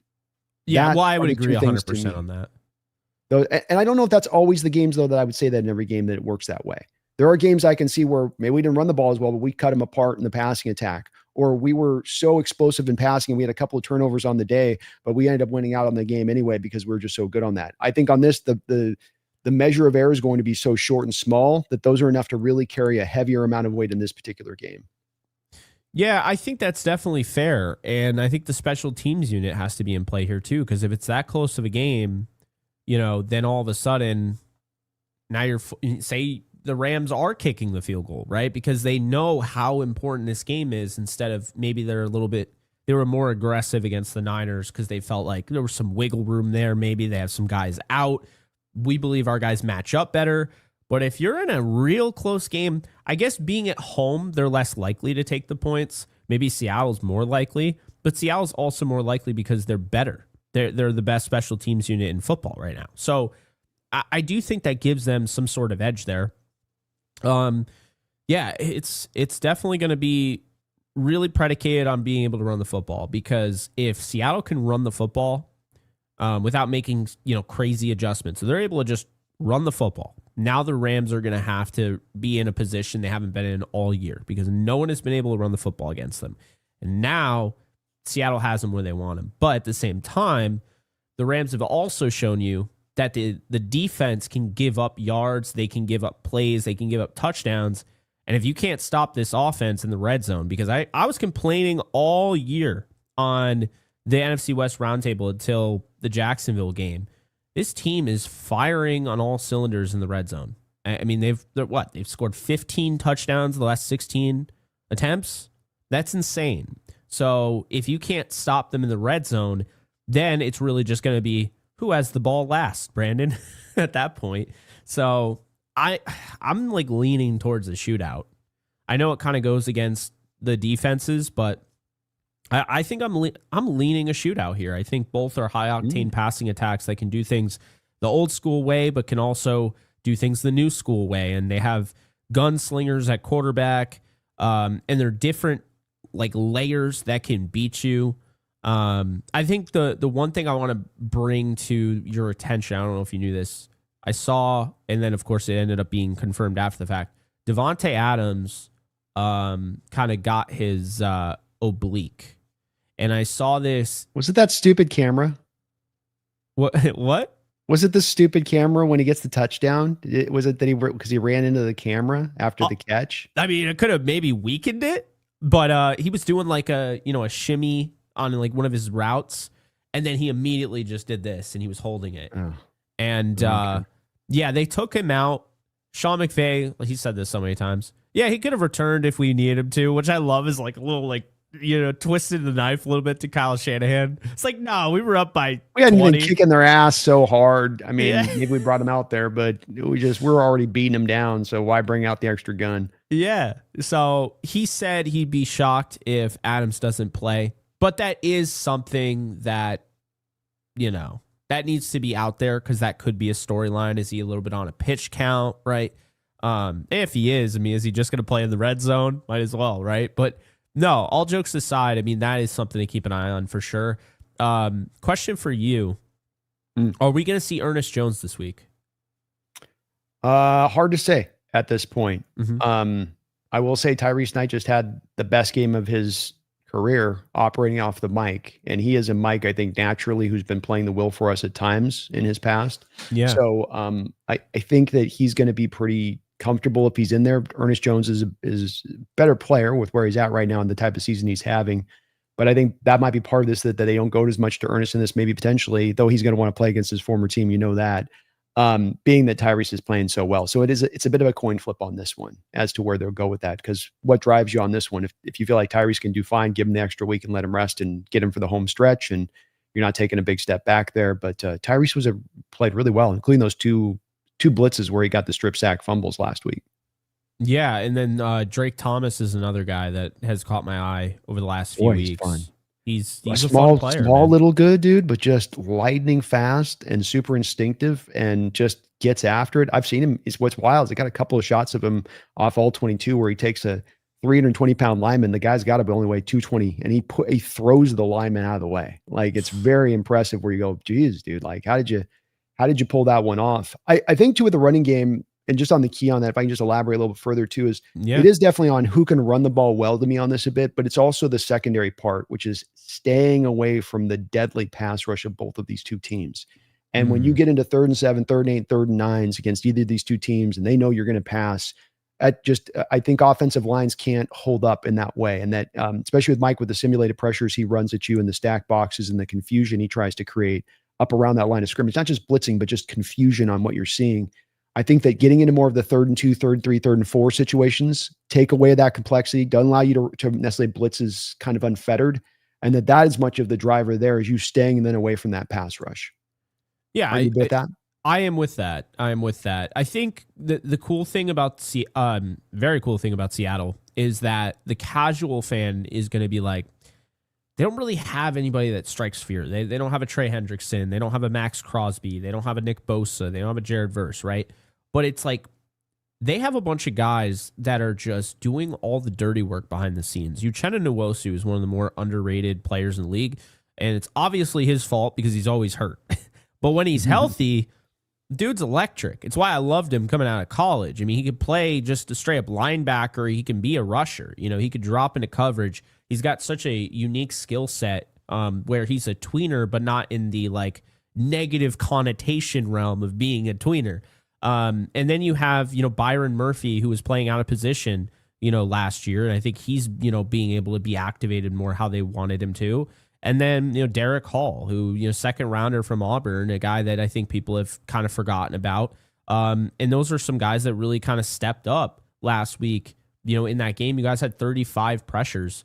It's been just sheer dominance. So, yeah, I agree with you. I mean, obviously, the pressures thing, like, people were talking about, Rams fans were really upset. Like, why isn't Jared Verse getting tons of sacks? It's like, well, the 49ers are getting rid of the ball, like, doop, doop, doop, doop, you know, so there's that. Do you suspect that Seattle's going to try with the quick passing attack to neutralize the Rams pass rush? Or they're just going to be like, no, we're mano-y-mano. We're right there on the same tier as this team. We're going to run our offense the way we're going to run our offense. And, yeah, like, how do you see it? Well, I think just because every team that we played, and whether it's in their DNA to do so or not, has decided that they're going to, it's two things that are causing this. Mm-hmm. It's the heavy usage of 12 and 13 personnel. Yes. And then it's the condensed splits, taking the wide receivers from out in their typical wide alignment and moving them both closer into the line of scrimmage. I did not aware of this coming into the season, but seeing so many teams play us this way, seeing so many teams kind of play you guys this way too, there appears to be a page in the defensive playbook that every defensive playbook has, where if an offense goes to a condensed split, stack the effing box and blitz off the back of those stacked boxes. Not 24/7, but in just general terms, those are the 1-2 punch. Why I go around the world to answer your question in this way is I think that if your Rams are going to do the same thing, if they're going to take that same intention, then like I said earlier on this show, you don't go uphill by trying to throw short when there's all those, because I can bring a stacked box and then drop those bodies out. And I've got a bunch of guys now in the short coverage spaces on those quick routes. I've got a bunch of hands and bodies and very tiny little passing windows. The space is to the depth of the field. The green grass is to the depth of field. And that's why we're taking so many chunk plays. That's why Sam Darnold's averaging almost 10 yards an attempt this year, averaged 15 yards an attempt against the Cardinals, is because every defense is telling us, if you want to beat us, you got to have Sam Darnold beat us and attack us down the field in the passing game. We will allow vulnerabilities down there in our coverages for that thing. And I don't know why every defense keeps doing this when every single week we take advantage of it. Eventually, a defense to me is going to alter and change this. And if your defense does that, if you guys go, hey, we're going with just the front four. Hey, we're going to go with just the 7 in the line of scrimmage and not that 8th guy down in there.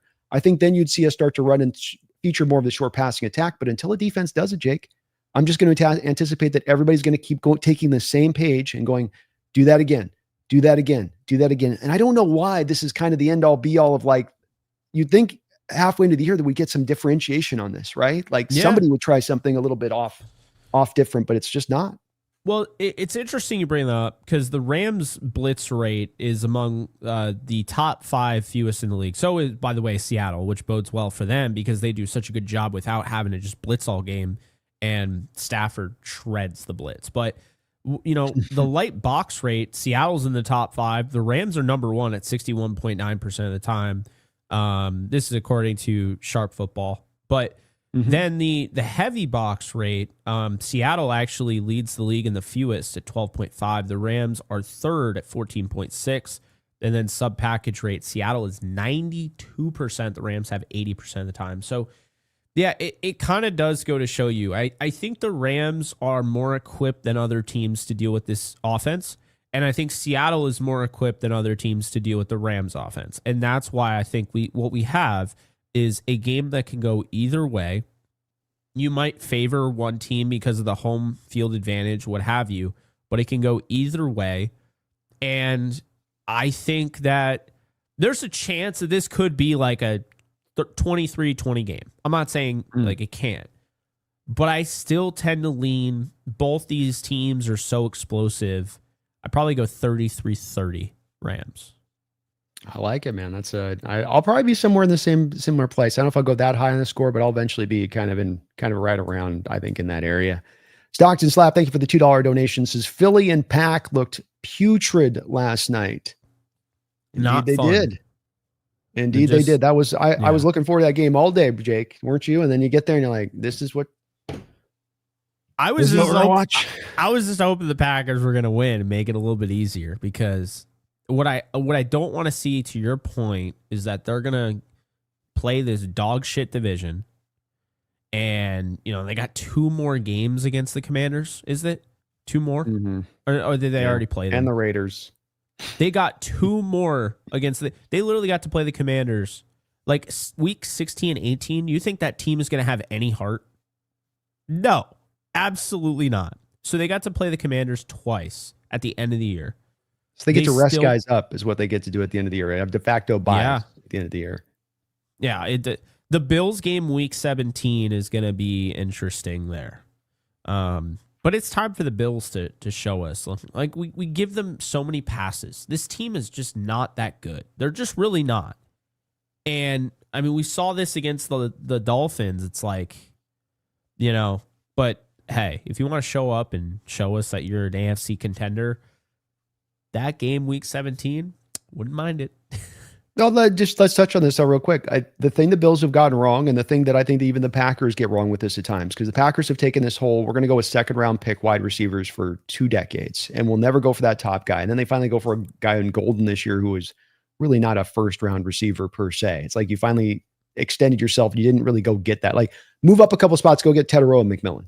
If you're going to go do that, just move up and go grab that. Get the true difference maker to then pair with your quarterback on the outside that can get open. You talked about Dobbs having to do all the work as a 3 in the 1 spot because you've tried to get with these other guys and getting cute. I know that they got Watkins technically, but that was another one where they get weird in the 1st round when they do pick guys in the 1st round, where you're like, I don't know if I see 1st round with the guy that was Dakota or something he played at, or North Dakota State.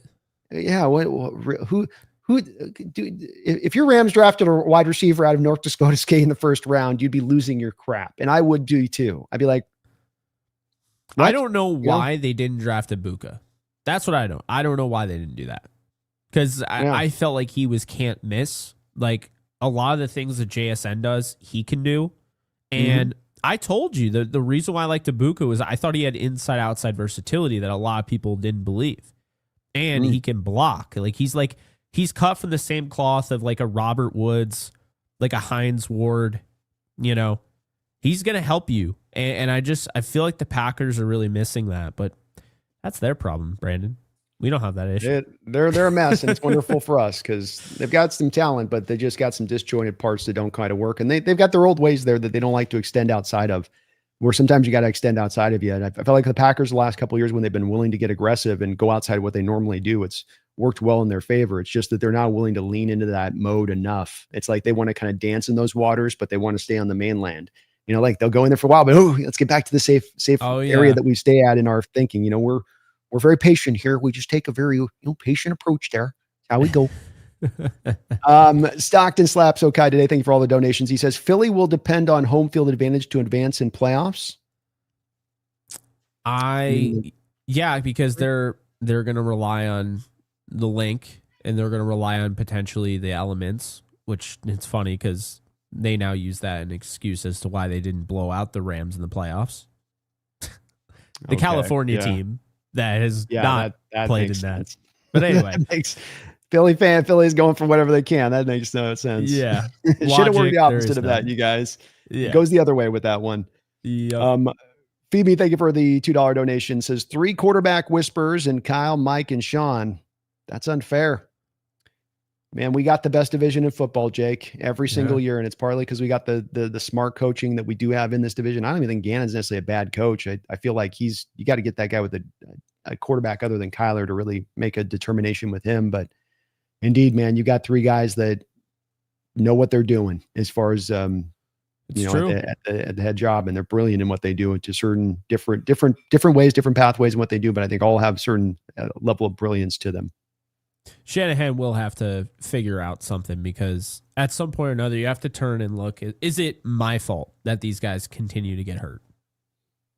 I think you gotta wonder it a little bit. I think too, there's so many complicated things that go though on with the Niners with this injury situation a little bit. And I know it's been a couple of year thing, but like this year in particular, it's like, well, age is a big part of it. You could see that Kittle with his injury history, and he's been a highly injured guy in general. Like whether he's played a lot or not, he gets beat up a lot. And McCaffrey coming into it, older back, well past that carry mark that they fall off the cliff for running backs. You could kind of anticipate that. And then you have things like the Brandon Ayuk thing, where the Brandon Ayuk situation to me is a representation of you not just getting the contract done or trading the guy, trying to get cute, having him through all the training camp out of practice. Then he comes in late, then he goes out there and plays and he's not ready to go. And then that's like another different separate thing, just pay the guy or trade him. And they got the weirdest stuff that goes on. I mean, Jacob Cowing is like, oh yeah, he got his hamstring before the season. Okay, why is he on IR November 11th? Like, you know what I mean? Like, Jacob Cowing, Ricky Pearsall. Oh yeah, we're expected to have him back week 7. It's week 11 now. He's just now practicing. Ayuk. It's like put Ayuk in the same category as Joe Mixon. I mean, is that dude even alive? Is he real? Like, does he exist? What's going on? Blew my mind when Jesse told us that he's heard that he's healthy and can play, and he's just not playing. That they're just not playing him. Like, this is like common knowledge amongst the Niner fan base out there that this guy who you gave this money to, and then you didn't move him at the deadline. Like, what do you think, you're going to not play him this year and then get something for him in the offseason then at that point? And then you want us to give you credit for getting rid of, like, trimming the fat on your roster, eating all that dead money? Yeah. Like, come on. No, it's a mess there, and he's very smart as a coach, but there's a lot of other things around what he does there, and that front office is not always the best. And the contract they gave Lenore, oh my goodness! Oh my God, I know. He gave up 2 touchdowns against the Rams. That was funny. Well, they give Lenore the deal, and then they're like, "We got to give him this money, so now we got to move him to an outside corner." And it doesn't work that way. You know what I mean? It don't work that way. And like, just because you gave him the money doesn't turn him into an outside corner when he's a slot specialist. But that's true. Kind of the Niners for you. They do a lot of smart things, but they'll do openly some dumb stuff too. Yeah. Phoebe says, "Don't you love when everyone is like, this is a make or break season for LaFleur, then don't acknowledge that Jordan Love is buns. Hurts is still overrated." Is this kind of a make or break year for LaFleur in your opinion? I mean, you got to wonder, right? I mean, at what point is it just the definition of insanity to just keep trying the same thing over and over and over again and then hope it changes? I mean, the Packers aren't even close to being close. Yeah. They haven't really made any progress in the playoffs. I sit there and I'm like, everyone's like, oh, Packers Super Bowl. I'm like, what would make you think that at any point in this season? Because they beat the Lions, who are also overrated, who also couldn't win in their home playoff game. They couldn't beat the Commanders. They got blown out. Like, this is what I'm talking about. Is like, there's too many of these guys. Like, what's your job? Are you trying to win a Super Bowl? Or are you trying to place? Yeah. I feel like too many coaches in this league, and I'm not saying that, like, Matt LaFleur isn't trying to win a Super Bowl. That's not what I'm saying. Maybe the better way of phrasing is too many organizations are fine with placing. They're not actually, they can say, oh yeah, we want to win it. You want to be a millionaire, but are you taking the steps to being a millionaire?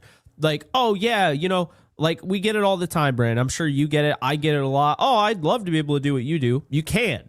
It's not hard. Get a microphone, get a camera, learn your shit, and then go live. There you go. You're doing what I'm doing, right? Like, it's not anything crazy. But there's a difference between I want something and I crave it and I desire it, and I'm going to do whatever I can to get it. And that's where I feel, because coming from a place of, as you know, you can see the Judge jersey in the background. I'm a Yankee fan. The Yankees don't crave a World Series. The players might. The organization does not. You know what just came out today? Because obviously baseball.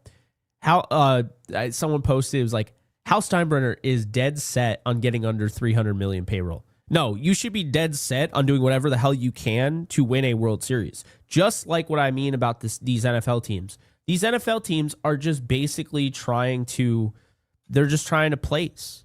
I understand that sounds crazy, and I'm just a dude in a beanie telling you this, but the reality is that actions speak louder than words. Do you really think for a second Jimmy Haslam cares enough to want to win a Super Bowl? He's actually going out of his way to do so. Do you think for a second Mike Brown cares about anything more than he cares about his profit with the Bengals? Do you think for a second that the Dolphins actually care about winning a Super Bowl? No. They have Tua Tagovailoa as their head coach, and they just now fired Chris Greer. He was their GM for 20 years, and he's awful. He's like the worst GM in football. Too many of these teams exist. And the Packers, while they're considered the story franchise, and they had, Brett Favre and Bart Starr and Aaron Rodgers, and now, of course, everybody was talking about, Jordan Love is the same age as all those guys were when they won a Super Bowl, so magically everything is going to go in our favor. That's not what the Packers are. The Packers are that team that they're going to be consistent. They're going to be good. They're never going to get over the top because they don't change, to your point. They don't change anything. Their big thing when they're like stepping their toe in the water, like, guys, look at me. I'm drafting Christian Watson. Like, okay, I'm drafting Matthew Golden, guys. A real rebel here. They're not doing what other teams are doing. And that's the thing. So I know it's a long spiel, but it frustrates me as a football fan because the reason why this sport lacks parity, because people do complain about that, and I still think it's there. But it's there in a sense, like we get two teams every year that might be newcomers to the playoffs from last year, but it's not crazy parity. And the reason is because you have these absolute dumbasses in organizations that are fine with doing their thing, that are closed-minded to the point they don't want to change, that nothing is going to change. It's that simple. So there you go. No, I agree. I think that there's definitely some non-serious organizations as far as you got to do a lot of things to win this league. And if you aren't doing all those things and you've got your mind on other priorities or you have bad ownership, you're never getting anywhere. And that's why perpetually these teams stay in the same place they've been for decades at times. I do have a theory, though, on the regards to not to take this into a baseball side, but I do have a theory on maybe why the Yankees might not be as willing, even this year. I know they have in prior years, potentially that lockout coming in 2 years. And the salary cap that's going to come with it, and that you're trying to set your books up ahead of time, maybe a little bit to prepare for that a bit. I wonder about that because it's being talked about so much in baseball. That's a good point. And again, not to get off the rails on baseball, but my counter would be like, if you see a lockout coming, that should make you want to spend more and try and win now because it's going to be a completely different world after the lockout. Amen. I 100% agree with you on that. It's one that I think the landscape's going to be really changed. I think it'd be good for baseball, though, if they did it. I'd like to see it.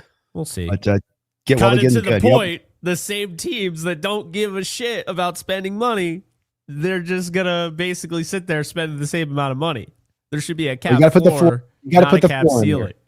It's got to be both. You got to do the floor. Well, no, I'm with you on that, but the floor is the most important because you can't have the revenue share and everything. All these top teams are paying the admission fee for Bob Nutting, who is an absolute, billionaire or whatever, and they're paying for this dude because he doesn't want to spend money, for the Pirates. It's so ridiculous. But anyway, that's a whole other thing that we could get into. Yeah.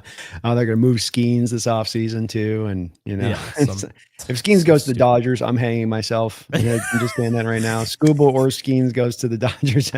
You're going to have me with my little legs dangling on a live stream. We'll be coming. No. Man, that's hilarious. All right, we gotta cook through here. We got a lot of donos. SoCal Ram, thank you for the $5 donation. He says if the Rams front seven doesn't show up like they did in the Niners game, won't look good for them. I think he meant. So I'd push back on this, and the reason being is because they did show up. It didn't look that way because Mac Jones is getting rid of the ball at I think it was 2.6 seconds. That's like the fastest of the season. I think I read. You can't get to the guy if Stafford's getting rid of it at 2.57 and people are wondering why he doesn't take sacks. That's why. So it's you got to be understanding the fact this is why pressures are nice, but there's a way to literally whatever you're trying to accomplish, there is a way to beat it, right? To beat anything in this league. And sometimes, every time, because Brandon, you could beat anything with anything, but there's always going to be a negative when you do it. So the negative, if I'm just going to get rid of the ball quickly, one, my quarterback might not be accurate enough to continue to do this and might make poor decisions. And you might have robbers sit down on these routes, and, it's easier to jump. But on the flip side of it, let's just say in general, simplifying it. Well, now if you can't stop on the other side, you can't stop a team from scoring, and you're trying to go back and forth. Now you're battling the clock, because you're going to dink and dunk, and you might get first downs. But if you're constantly throwing short of the sticks, it's not a really good place to be in. So that's why it's like, I understand what people are saying, but it wasn't like Mac Jones was going deep down the field and getting all these like huge explosive plays and had the Rams on the ropes. I mean, this was all by design. When the Rams offense scores 5 or 6 touchdowns in a game, you don't really need the pass rush to get there. You're going to play to the depth coverage because these coaches are all scared, to your point on this, of a game being up. I've learned this year as much as ever. I think that seen Hawks will do this at times with leaning off the lead in third quarters. Yeah. Coaches are so scared, Jake, of having a game where they have a big lead and one of those epic collapses on the back of you not doing what's standard issue as a coach for what you should do. Meaning it's not a full prevent defense, but it's like a sort of a softish version of prevent defense where you're just inherently saying, okay, we're going to take out the blitzes. We're going to stay to depth, nothing over the top, everything in front of us. And I know that just by the sheer amount of time and the possessions left in this game, back to your point, we will load off the clock. It'll be bled out and we're going to be free and clear at that point. And it drives fans crazy, but it is a book that kind of works too. Like it's drawing. We've done throughout this year a couple times, did in this game, two passes in the second half, 2 attempts throwing the ball in the whole second half for the Hawks. But it's worked. We haven't had it bite us on the butt. And everybody's like, well, it'll get us eventually. Well, maybe it's a rule of thumb for a reason, especially when it's working this uniformly. Yeah. And I'll also push back on that comment as well, because Kobe Turner had a 13.6 win percentage out of the interior when he's getting double teamed as much as anybody. And, Byron Young had a 20% win rate. Tyler Davis had 25. They were getting there. I think if you want to say Jared Verse didn't do enough, that's fair. He only had a 6.9 win rate. Trent Williams really gobbled him up. I thought that was probably one of the better games I've seen from Trent Williams since I thought that he was washed, and now I don't think he is.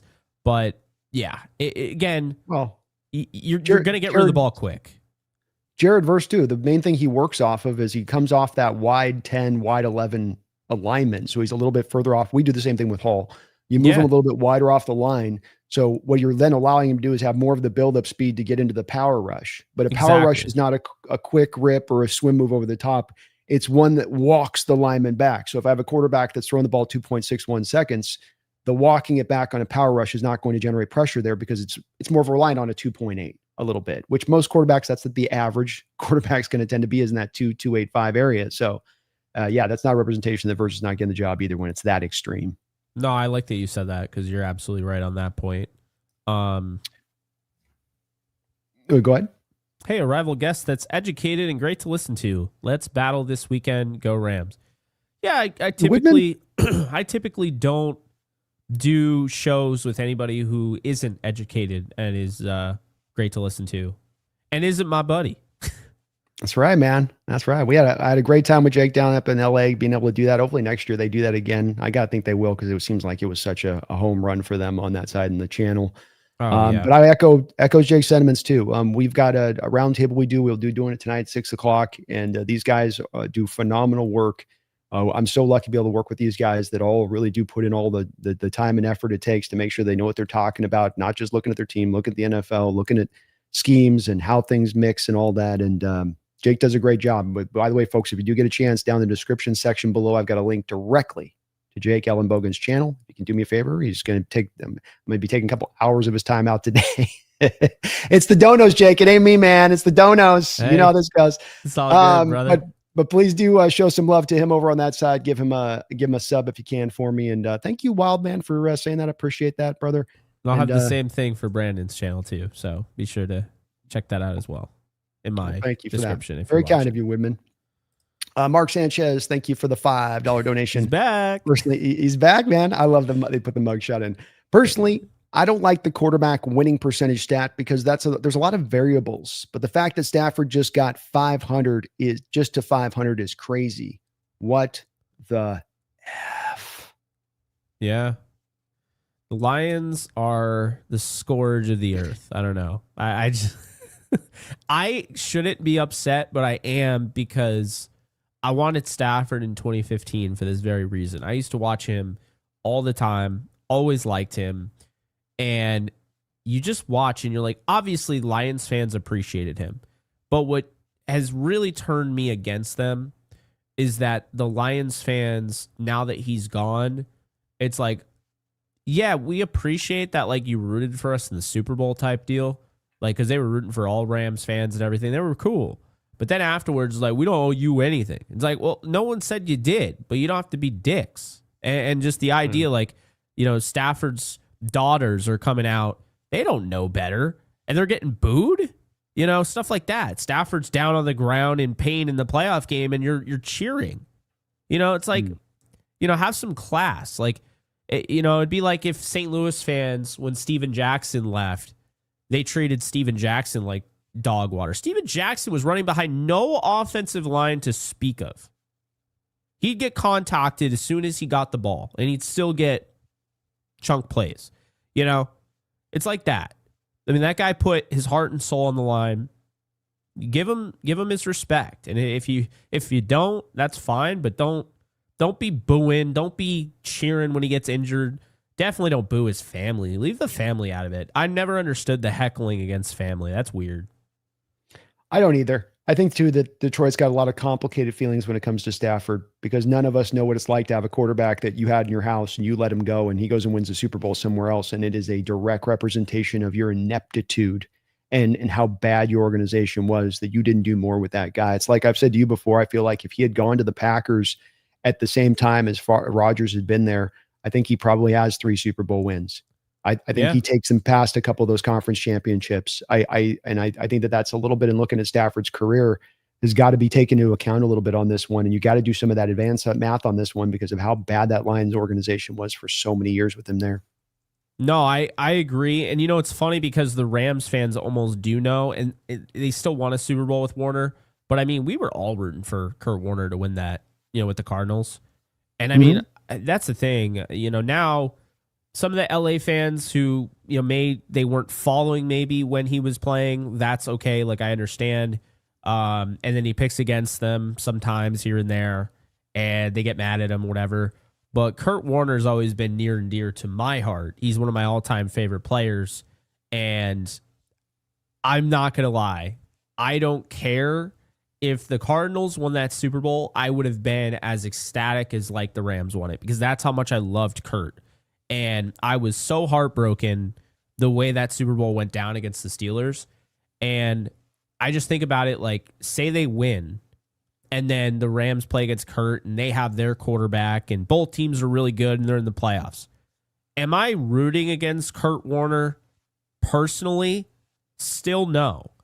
I want him to have a good game, and I want the Rams to win. If the Rams lose, am I like booing him? Am I like trashing the Cardinals fan base? No.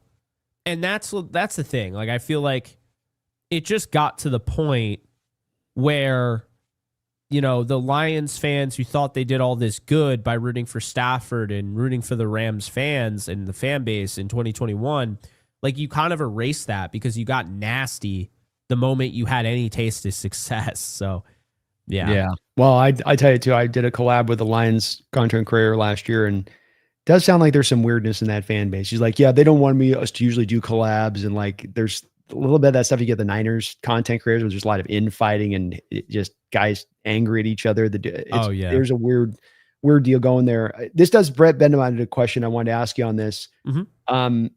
Okay. First question, in their prime, Warner or Stafford? I'm going to say Matthew Stafford. If Matthew Stafford is on the greatest show on turf, do you win 2 Super Bowls instead of 1? That is a great question. As much as I love Kurt Warner, I do believe Stafford is more clutch. I'd go with Stafford. All right. Oh, all right. Well, I like it. I don't have a dog in the fight. I just want to know where you were on it. And by the way, Kurt Warner would say the same. He already has. He called Matthew Stafford the greatest quarterback in Rams history. But this is why I would say this, because I watched Kurt Warner he lost a Super Bowl with, and obviously we know like the Patriots, like they taped the walkthrough, and Willie McGinnis was laughing because they finally called a hold on him when he's holding Marshall Faulk the whole game. Ty Law was holding Isaac Bruce. It was bad, right? Like we know there's a video out there. It shows you how many missed penalties that they had in favor of the Patriots, because it was the David versus Goliath. No one thought the rough, tough St. Louis Rams would lose to the Patriots. But that said, as bad as that was, the officiating, Kurt Warner still had all of those guys. Matthew Stafford had Cooper Kupp. And don't get me wrong, Cooper Kupp won the Triple Crown. He ends up winning the Super Bowl MVP because Matthew Stafford was quarterback. If it was Tom Brady, Tom Brady wins the Super Bowl MVP with the same exact stat line. We all know it. But anyway, for whatever reason, voters don't like Stafford. My biggest thing, Brandon, no Robert Woods. You're down to your third string tight end in Kendall Blanton on the first play of the game. He gets injured. So now you're throwing to Bryson Hopkins, who has not played like all year. He caught 3 passes his whole career. He's now in the driver's seat. No running back on that team was healthy. They were all dealing with some ankle thing. Cam Akers came off an Achilles tear. Darrell Henderson had a high ankle, and Sony Michel was dealing with an issue. And then the offensive line was somewhat healthy. But aside from that, you're throwing to Ben Skoranek, who dropped a huge touchdown against the 49ers. They even made that game close at the end. Like, if he catches it, the game's over. He drops a touchdown wide open. Van Jefferson's playing with like some leg issue that like literally went into the following season. So there's that. Again, no Robert Woods. OBJ goes down the first quarter after, he was going to go for 200 against that secondary. And now it's like you just have Cooper Kupp. And I know how great he is, but like Stafford was playing against Lou Anarumo, who's a crafty defensive coordinator who throws a lot of different things at you. And he's throwing to guys that he didn't really have a lot of experience with. And he found a way to do it. And not only that, they go down in that game. He had an interception where he's throwing it up to Van Jefferson right before the half. Van Jefferson can barely even jump because he's got something going on with his leg. And then the interception that he throws, literally throws it right to Ben Skoranek, who then like scoops it up in the air, flips it up, and the Bengals have it. So the Rams were down by 10, and he led them back. And obviously the defense was fantastic, but he led them back and won the game. And that's my thing, is that I think Kurt Warner is fantastic. I love Kurt Warner, but I think even Kurt Warner would tell you, I think Stafford has surpassed him. And I think they would have won against the Patriots in that Super Bowl if they had Matthew Stafford, because he's already shown me he can do it with guys like Ben Skoranek and Bryson Hopkins. What can you imagine what he would have done if he had Marshall Faulk, Isaac Bruce, Torrey Holt, the no-look game? He probably could have figured out how to get 4 more points and beat the Patriots, right? So, yeah, that's just how I see it. I could totally be wrong, but that's just how I see it, and I respect them a ton. But I think Stafford's the greatest thing that we've ever seen in this Rams organization. I think he's going to go down as the most underrated quarterback of all time. That's truthfully what I believe. And a little bit of what if even for the pelts he puts on the walls. That what if factor, which I think is going to be kind of a fun one in looking at him. I tend to agree with you, but I do think that there's a little bit of that what if with him, and it's all backtracked to Detroit and not a really good job of utilizing his the great career he did have. Upper left, thank you for the $5 donation, says, hey guys, are you guys betting on this game? Just a recommendation. Loser has to use winning team's jersey till the next game. Go Hawks. So he suggested this one on mine, is that we do a jersey bet, and that the loser's got to win. Has got to, every time they go live, then wear the opponent's jersey every time they go live until the next game. That'd be a long time of wearing Rams jersey. I'll tell you what. Oh my goodness. I told them none of the round table guys want any more bets after they saw me in that ridiculous hat. I was trying to tell them this at the stream. He didn't believe me, but you guys saw me in that hat and you were like, no, I don't know. I'm good. Yeah.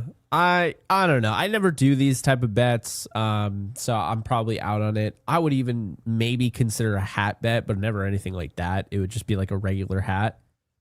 Maybe we'll do a hat bet on the next one, because we're a little late in the process on this. Maybe we'll do a hat bet for the next game, the final game of the year, upper left. Maybe I can finally get Jake to put the hat on I was going to put Jesse in. The No, monstrosity no. I was going to put. Oh yeah. Oh yeah. No chance. No chance. No chance. That thing like a Buick on your head, man. No way. No. No, I would do like Shoot. a beanie. That's what I would do. We'll try to maybe figure something out for that second matchup there, upper left, and see if we can put something fun together for that one. Oh, sure, Brandon. You know the Rams are going to win this one, so you're like, well, they can't. I gotta wait for the. I gotta wait for the. I gotta do you like Jesse. Jesse knew the right time to tag. He's like, no, not the last game of the season when all my old ass geriatric dudes will be in the retirement home. No. Let me get you game one when everybody's real fresh. Hey, but Brando, think about it. How funny would it be if Seattle somehow ends up winning the Super Bowl and you have that picture of you having the 49er hat? It would look like a relic. It's honestly like a trophy at that point. Be like, yeah, you got week one. You got me in a hat. Well, I won the damn Super Bowl. You know? Yeah. So, you got me. You get me. If that's the price I got to pay, I pay it willingly every year. I'll say you had me in the first half. Not gonna lie. It was a long show, but that's what I got to do for my team. I'll do it, man. That's funny. Vic 1002, thank you for the $2 donation. Says, love y'all, man. Y'all are amazing. Crazy game coming. Appreciate you, Vic. Appreciate you, Vic. And yeah, I love this game and where it's at and the stakes at play in this. And this to me is the celebration of a football season. And it's been a fun season so far, but I'm so glad that the stakes are set for this kind of matchup and for the end of the season and the way that they are. I mean, we all want our team to be here, but that we are battling it out amongst the best. That it's shades to me of us 10 years ago against the Niners. Remember, the Niners were the big dogs on the block and you had to kind of take them down. And until you took them down, you weren't going to be the bully on the block. You got to take the bully down. And you guys have been a little bit of the bully for how high you guys have been riding on that. So I love the challenge of this. I love that it's a great stylistic fight between these two teams. I love that they've got a lot of, it's not just one star of Stafford carrying. He's playing great. He's playing MVP-like. Sam Darnold's playing MVP-like, but it's really a full team effort here that's bringing these teams to where they are. And it's going to make it all the more better matchup. I think we get to Sunday. I completely agree. Looking forward to it. Mark, thank you for the $2 donation. Says, B, what's up with Love? Isn't he supposed to be back? I do believe with the way the our thing is that technically he could be back, but with this hamstring, we don't know with where really the he's at as far as recovery mode. He had a setback during the bye. Was it a bad setback or was it a little bit of a let's just wait till we have him ready for the Rams because that's when we're going to really need him kind of setback? It could be that as much as anything else, but Ty Cotta has actually been playing like a top 7 rated PFF safety in the sport. Strangely enough, did not see that one coming, man. Not see that one coming. Yeah. La Canuck with I was got to get the applause out. $20 donation over on your side. Thank you for that, La Canuck. I love the name there, by the way, too. He says, great to see you made it to Levi. Super amped for the team. Great show, Carl. Carl's yeah, great. Was it? Where did you get some good seats last week? Yeah, 215. Section 215. Yeah. There we go. It's a difference when you're watching lower level in football. I mean, when you get down, actually, it does feel a little bit. Oh, you have that 300 level like we were at the round table. You know, they always tell you not a bad seat in the house. Like 300 levels are. I don't know if enjoyed it. I'll say that one throw where Stafford did the spin thing that he did and threw it to Atwell 60 yards down the field. Watching that from where we were at, that looked insane. And Jesse nearly shit himself because he was like, I don't think he really felt like they were going to come back and win. And I definitely didn't because I've seen this movie before. But Jesse in that moment was like, Matthew Stafford is a god. I was like, he's to be fair, he's defended him for a long time, but that was funny. He has. No, Jesse definitely is appreciator of great quarterback play. We know that in him. And if you're not that great quarterback play, he ain't giving you your flowers. No, he's still not giving Sam Darnold credit. I got a little moving from last week, buddy.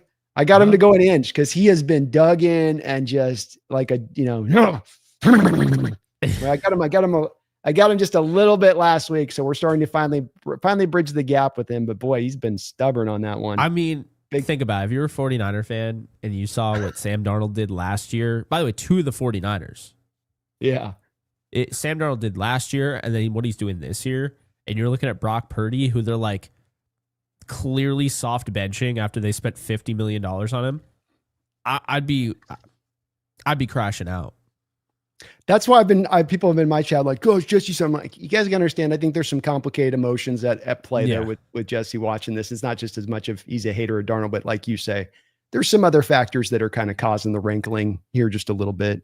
Yeah. But Lekanak, thank you for the $20 donation. Appreciate you. You got a $5 here on your side from Rams. Let's go. Rams score 42, Seattle 44, pretty much even. The difference is the Rams had 0. Is this last year's game? Is that what it is? No, I think. So you guys had 3 turnovers last week? We did. Yes. That's what he's talking about then. You scored 44. It was 44-22 and 42-26. Oh, okay. It looked like both teams knew. Seattle's 3. Whoever wins the turnover battle wins this game. Yeah. Okay. It looked like both teams knew what was going on in the other game. And they were like, okay, well, if you're going to score 38, well, I'm going to score 42. Like, it was kind of funny I'm going to make it. a statement. No, yeah. I'm going to make a statement. No, it was a little bit like that. And part of why I think Hawk fans were kind of like, no, keep putting your foot down. They're doing stuff there. Keep going. We're like, no, we're just going to run. Like, no. So Rams, that was my key to it. We were talking earlier on the stream on this one of just, I know turnovers is one people often go to in games and go, well, yeah, duh, but I think there are games you can lose the turnover battle in certain matchups and still see a forecasting of being able to win the game.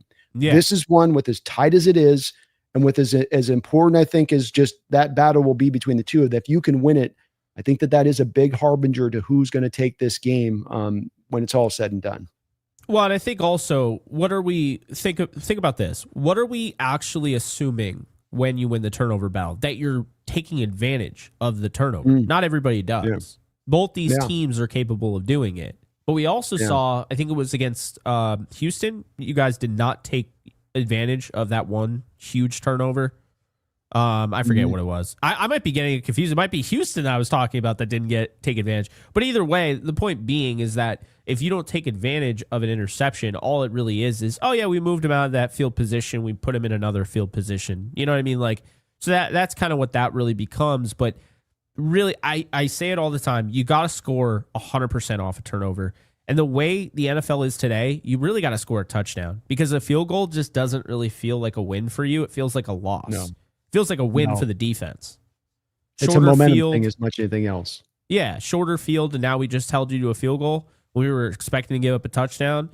That's a win for the defense. You might have added 3 points, but so it's an interesting thing there. Yeah, but well said, well caught on your part, Rams. Let go. I think this particular matchup, this one will, whoever I think comes out of win a turnover battle and whoever wins the rushing. So if you win the turnover battle, but then you lose, you don't rush as well as the other team, then it's kind of an even one. But if you can win both of those two coming into this game, for me, you win this game, I think. Yeah, I think that makes sense. Jay Gundy, thank you for the $5 donation, Jay. I can see Shaheed getting gadget plays behind the line as well as deep threats to help force lighter boxes. It's a big part of the trade for why we did this, Jake, was the thought process of, hey, we're going to get Burner and you're going to keep stacking the box. You're going to keep bringing these guys down. Okay, you're going to do it with this guy. This guy, when he decides to go up top, you're not going to put the safety help over the top to him. That's a big driver of what you want to do with him. And last week, we were able to manufacture some touches to his point on some of the, like we did like a little end around with him and bubble screens and stuff just to get the ball in his hands. He's good with the ball in his hands. I was surprised that I hadn't thought as much about him as being a kind of a guy that can be a little bit of a yakkish kind of guy, but we even aligned him at running back last week and gave him a pitch play for 10 yards. Well, and that's the thing with Rashid Shaheed and why, like, I was mentioning him on the roundtable for the Rams. He's not really just a guy that runs straight down the field. You know, it's not like you're watching Will Fuller, you know, and he can catch. No. So it's really not like you're watching Will Fuller. But you look at last year, I mean, you know, he goes down with the injury. The year prior, you know, 2023, I believe, he had over 700 yards. Now, you think about that, and you're like, he was, what, the fourth option? So, I mean, he can be explosive. He's a really good player, and, you know, he's also an all-pro returner as well. So there are some things that you can get going, and you can use them in different ways that could create some problems, you know, in that special teams. And you're already very good special teams, the best team, I think the best special teams team in the league. But yeah. Yeah, I think we are too. It's a great unit. They've done so well this year all the way around, even from how they defend kickoffs, just they're elite at it. You guys did give up a good punt return last week, so something to maybe monitor within this game. Because I know special teams has not been, it's not all been a struggle for you, but there's been some struggles there for you guys on the special team side of it this year. They're better on the kickoff coverage, I would say, than the punt coverage. And they're better at both than they are at the kicking operation, because I'm sure you're probably tired of hearing about that on the roundtable. It's been an issue all year until this 49er game, but we'll see. They're sticking with thicker kicker. Have you seen this guy? No, Our kicker was 92, and he's like 280 pounds. Holy Jesus. That's I don't know if he's Sebastian actually Janikowski's 280, but it looks that way, especially in person. So I'm not trying to shit on Harrison Mevis, but he is huge. It's like those fat pitchers that can throw well, you know? Yeah. Remember the fat guy that the Yankees had through the no-hitter back in the perfect game back in the day when he was drunk? Oh, David Wells.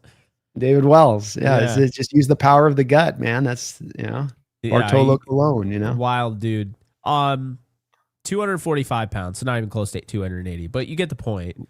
But on the kickers, it looks like, Jay, because they're out of shape. It's an out of shape 245. The gut's coming out, hanging off the front of the over the top, and What's crazy is I think the Rams have the heaviest special teamers in the game. Nice. Ethan Evans is 250 pounds, the punter. Oh my gosh! But also Ethan Evans at 6'3", 250. Like, I think that dude. I think he squats like 450. He is a huge, like big, like jacked. Like, so it's not like you said, it's not like a heavy set. I can't speak on Harrison Mevis. Maybe he's got a lot of muscle under that. I don't think so, but it's certainly possible. And then they just added Jake McQuaid, who they had in 2011 as an undrafted rookie free agent at Ohio State. He's 247 pounds. So they're more than he is. So how about that? Bringing the heft Rams are with the special teams unit. Love it, man. We love it. Thomas Cox, thanks for the $5 donation. He says, Jake, since the Rams have the Falcons' first round pick, would you want to keep their pick and trade up, or trade the pick for a 2027 first round pick? Ooh, kick the can down a little bit on this one. Okay. I'm going to ask you a couple questions off this one because I did want to ask you about this a little bit. Yeah. We're going super long today here. I promise you, I'm trying to get through these donos as fast as possible. We got a lot. It's fine. I don't got a show until 8. Okay, cool. I got one at 4, so we got an hour and a half hard out here at some point. But what do you want to see them do with that first round pick? Boy, this is interesting from their standpoint because the quarterback class hasn't looked that great here. This upcoming draft. I'm not going to pretend that I've really watched them either. I try to get into college football, and I just can't until the draft, and then I watch those guys isolated without any preconceived biases, or at least as much as I can handle. I think that's the best course of action. I'm going to say my guy that's been my guy for a while now, Lenoir Sellers. I just feel like there's something about him I really like. But at the same time, Brandon, he's not coming out this draft. You don't think so? I think he's got Jalen Milroe-like issues of development. So he's got a long way to go. I like Jalen Milroe. Sign me up. Give me all the issues. We'll fix him. We'll make him better. Yes. Tools and Issues podcast. Anyway, so with the Rams, I have a weird feeling, and I could be wrong, because I think everyone's kind of assuming Matthew Stafford has 2 years left. I think he might go longer. I think he might go longer. And I think running this more like 13 personnel, less like longer developing plays, and then focusing on the run game more, because I think they are going to continue to focus on the run. Their run game is great. Their run blocking is excellent. It's the number 1 rated run blocking operation per PFF. I think that could prolong his career. And I think I've said this. I really believe this is the best team in the league, and I think they're going to win the Super Bowl this year. Like, I'm very confident this is their year. They have the best offense that they've had in the Sean McVay era. This is the best defense in terms of not just we're going to shut you down, bend no break, and hold you points-wise, but we're also going to force turnovers, which is something the Rams have struggled with in the past. So they have the pass rush. They have guys like Nate Landman who can punch the ball out. They got guys like Emmanuel Forbes is playing out of his mind, 2 interceptions back-to-back games. They have those guys. But I think with Stafford, when you have what you have with Matthew Stafford right now, 25 touchdowns, 2 interceptions. Let's just say he gets to 50 touchdowns and he throws 8 picks. Okay, he's probably winning the MVP. But then again, maybe not, because it's Matthew Stafford. Who knows? Anyway, he should win the MVP. It's if that East Coast Stafford, bias, bro. They don't watch the games out in the West, and it's 3/4 of the writers are on the East Coast. I didn't realize until I saw how much love Drake May is getting, despite playing a below 400 schedule. And I have a lot of respect for Drake May. The Patriots were my sleeper team, but I just don't know why he's ahead. Anyway, we could get on that. But the point being is that there are a lot of people that think the Rams are going to take their picks and they're going to trade for like a Joe Burrow or a Dak Prescott or Trevor Lawrence. God, I'd be so angry if they traded first-round picks for Trevor Lawrence. Jaguars should be trading first-round picks to get rid of Trevor Lawrence. Anyway, yeah. Point being here. Well, what to your point, that not to cut you off, Denise, I want to hear your thoughts, but you brought it up with the Burrow thing. Okay, so Stafford plays a couple of years. It maybe makes it easier. You go with this LaSalle Norris. You take a first-round quarterback who's now your backup there to give you insurance if there's an injury. You have your other first-round pick to keep adding on the team. All that's boring, and yeah, I get that either way. But what's exciting potentially, and what scares me to the fear of my heart on this is Stafford retires. Do you go make that run for Burrow at that point if it's on the table? You're right about Lawrence. That's not, he's not doing Lawrence. Not the same thing of what Stafford was. No. But would you do the Burrow one? I personally wouldn't, and I think the Rams would consider it. I wouldn't because, and I know this sounds weird because Stafford went through it, but I don't trust the injuries, man. I don't trust it. He's been behind an offensive line that's been porous as hell, and I think he's suffered. He's not as tough as Stafford. He's tough. He's not as tough as Stafford, so he is going to miss games. He's going to miss games with a calf injury. He's going to miss games with a shoulder injury, and he's got a lot of stuff going on. He had an ACL tear his rookie year, so there are concerns of mine with Joe Burrow. Genuine concerns. I think he is a fantastic quarterback. I don't buy into the whole, look at what Joe Flacco's doing with his guys. Maybe Joe Burrow wasn't that good to begin with. No, that's ridiculous because Joe Burrow is making some incredible throws every single week. But it's more, if I'm giving you 3 first-round picks or 4, whatever the hell it would cost to get Burrow, I feel like I'd have to get, and the market won't dictate, will dictate the opposite of this, Brandon, because you won't be able to, and this is why I don't think it's worth it. I personally feel like I should get a discount on Joe Burrow because of how injured he is, how all the time he's dealing with issues. But I'm not going to get that because the market is going to dictate that it's going to be the highest bidder, and there's going to be a team out there like the 49ers, for instance, that are like, man, we're tired of getting stepped on by the Rams and Seahawks. Like, let's go out and get Joe Burrow and just be done with this, right? And that's the thing. The 49ers might offer 3-4 first-round picks. They did it for Trey Lance, who they didn't even really get to see if he could play in the NFL or not. And then they didn't really give him an opportunity to win the job. So you want to talk about a team that throws away picks like they're nothing? San Francisco. I think they're more likely. But I think the Rams definitely are in play. I think Dak Prescott. What are you doing, though? What are you doing then if you're not, like, Stafford's retired, you have a Super Bowl ready-made roster at that point. You don't go for a Burrow. Are you really hitching your wagons then to the rookie quarterback and then maybe some veteran journeyman that you have in competition with after that point, like a Garoppolo type? Well, I'm thinking they might go that route. They might go the route that we're seeing with Minnesota right now. And the reason being is because I think Stafford might carry them through the rookie deals of like their core, and then they're not going to be able to sign everyone because unfortunately the NFL salary cap doesn't really reward you for hitting on a bunch of picks. Seattle's going to have to deal with this because they've killed the draft as of late. The Rams are definitely going to have to deal with this. So I think we're going to get to the point where I think Stafford ends up playing more than 2 years. I do. Kind of feel like it's going to be 3. And I think they're going to use these picks to just take this team to another level. I think with Rob Havenstein in a contract year and really kind of falling off, I think they're going to take a right tackle. And I think they're going to get a number 1 style cornerback that they can get on a rookie deal and be like, hey, you cover him the whole game. You know what I mean? So I could be wrong, but that's kind of where I see them leaning. Also, Devontae Adams, this year was about $13-14 million you're paying him. It's going to be 28 next year. I think it was always understood that it's probably going to be a 1-year deal, and then they're going to have to do like some rework or something next year. But why? Adams shouldn't have to do that. Adams is having an incredible year. He has 9 touchdowns. He's going to get paid. So do you want to just give him $28 million next year? Or like, what's the deal there? You're going to have to pay Puka Nacua. You're going to have to pay Jared Verse. You're going to have to pay Byron Young and Kobe Turner. It's just like there's nonstop. So the Rams are going to have to get creative.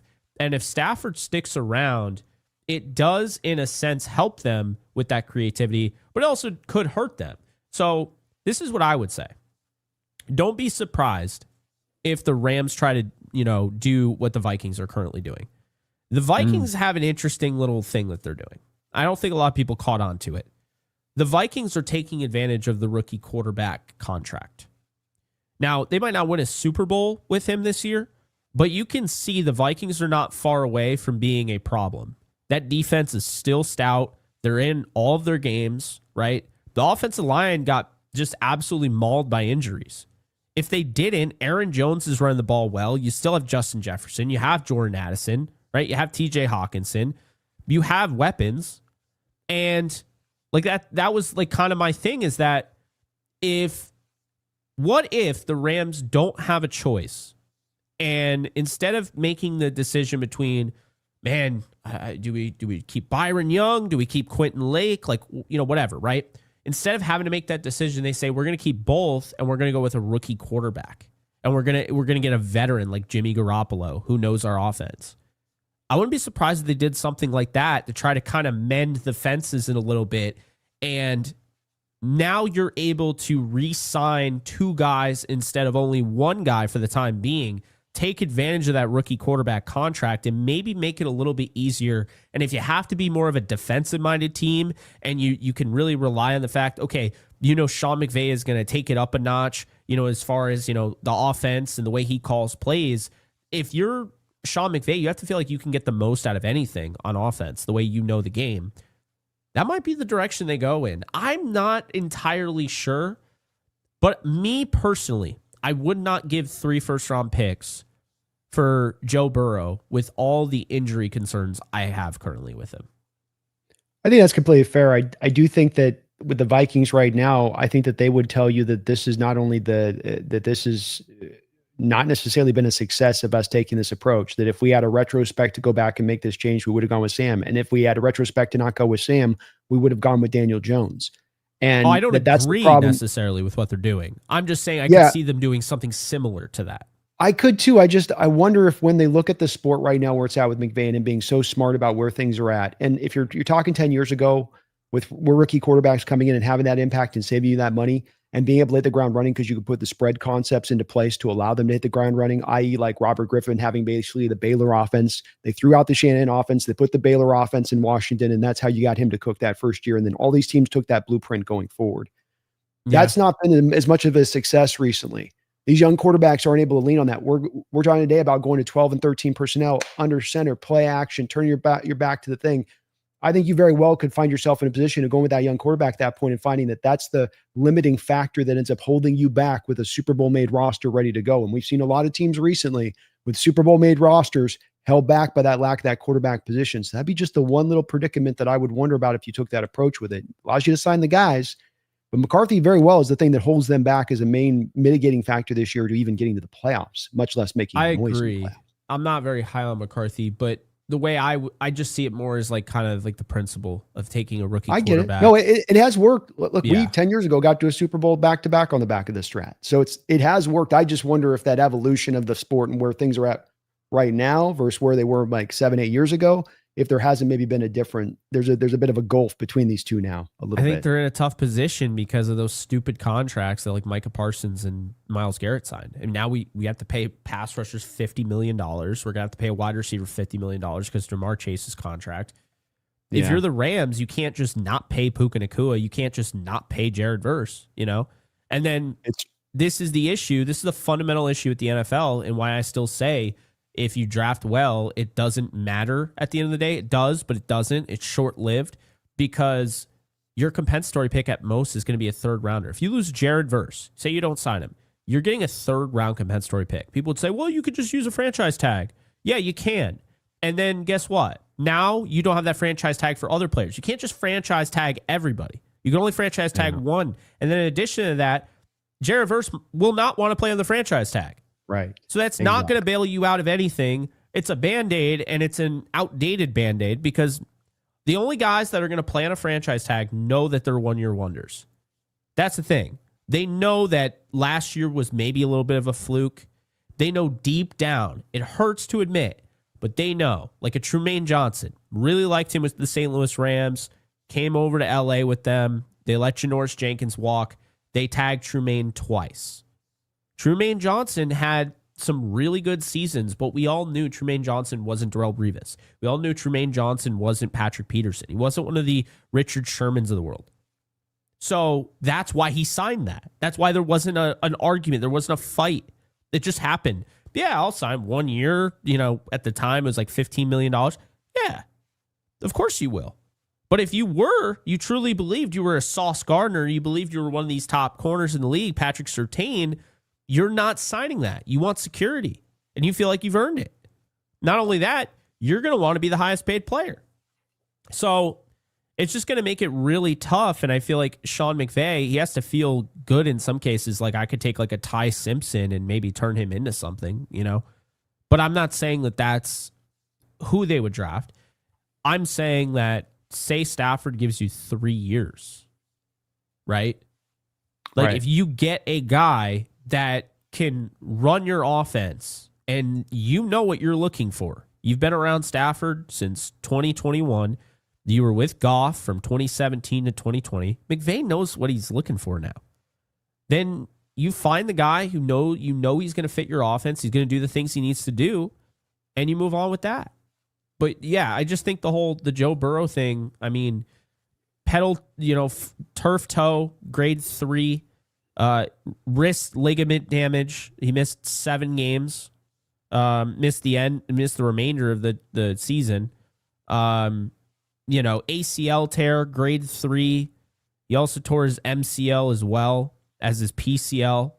He had a hand dislocation, knee strain, MCL sprain, chest fracture, knee meniscus tear, wrist fracture. This is a lot of freaking injuries for this guy.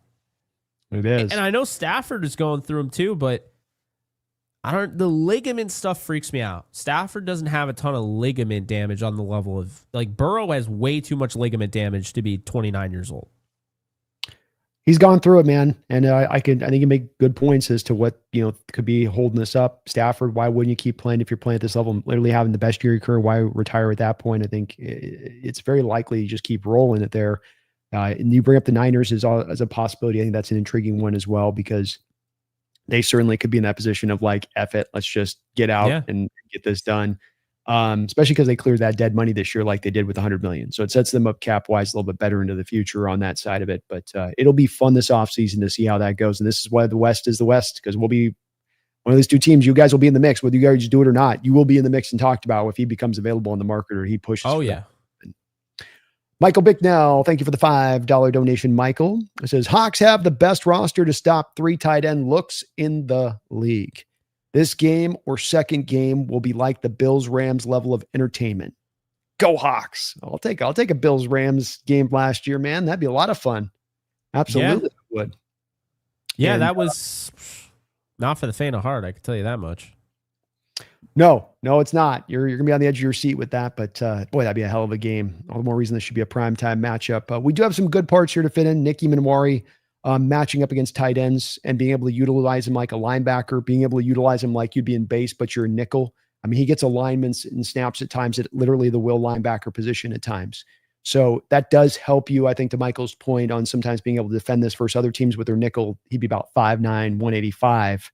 You wouldn't have that same kind of confidence. So you get the best of both worlds with Nick a little bit, in that a big guy that can be a run defender and like you guys run a lot of bubble screens. Like he destroys bubble screens because the receiver blocking him is oftentimes giving up 30 pounds and about 3.5 inches and a lot of length to him. So he's just, you saw probably the play a couple of weeks ago where he drove the guy back and one-armed Debo Samuel and brought Debo on a one-arm tackle after he blew up the play on the screen. I think that's a little bit of Michael's talk. I think we are well suited up to be able to deal with it as much because of that, anything else. I'd push back on this. Okay. Not that I think it's wrong. Like, I think technically you have a really good roster to do it, but Seahawks have given up the most receptions to tight ends this year, and they've given up the 5th most yards to tight ends this year. So that's something that I think is really interesting, that kind of going into this one. It's in one specific place. I'll give you. It's a great point on your part. It's to one specific place, and it doesn't make it any less threatening by what your Rams do, because you're the number one play action team in the league by percentage basis. What's happening is it's on one particular route.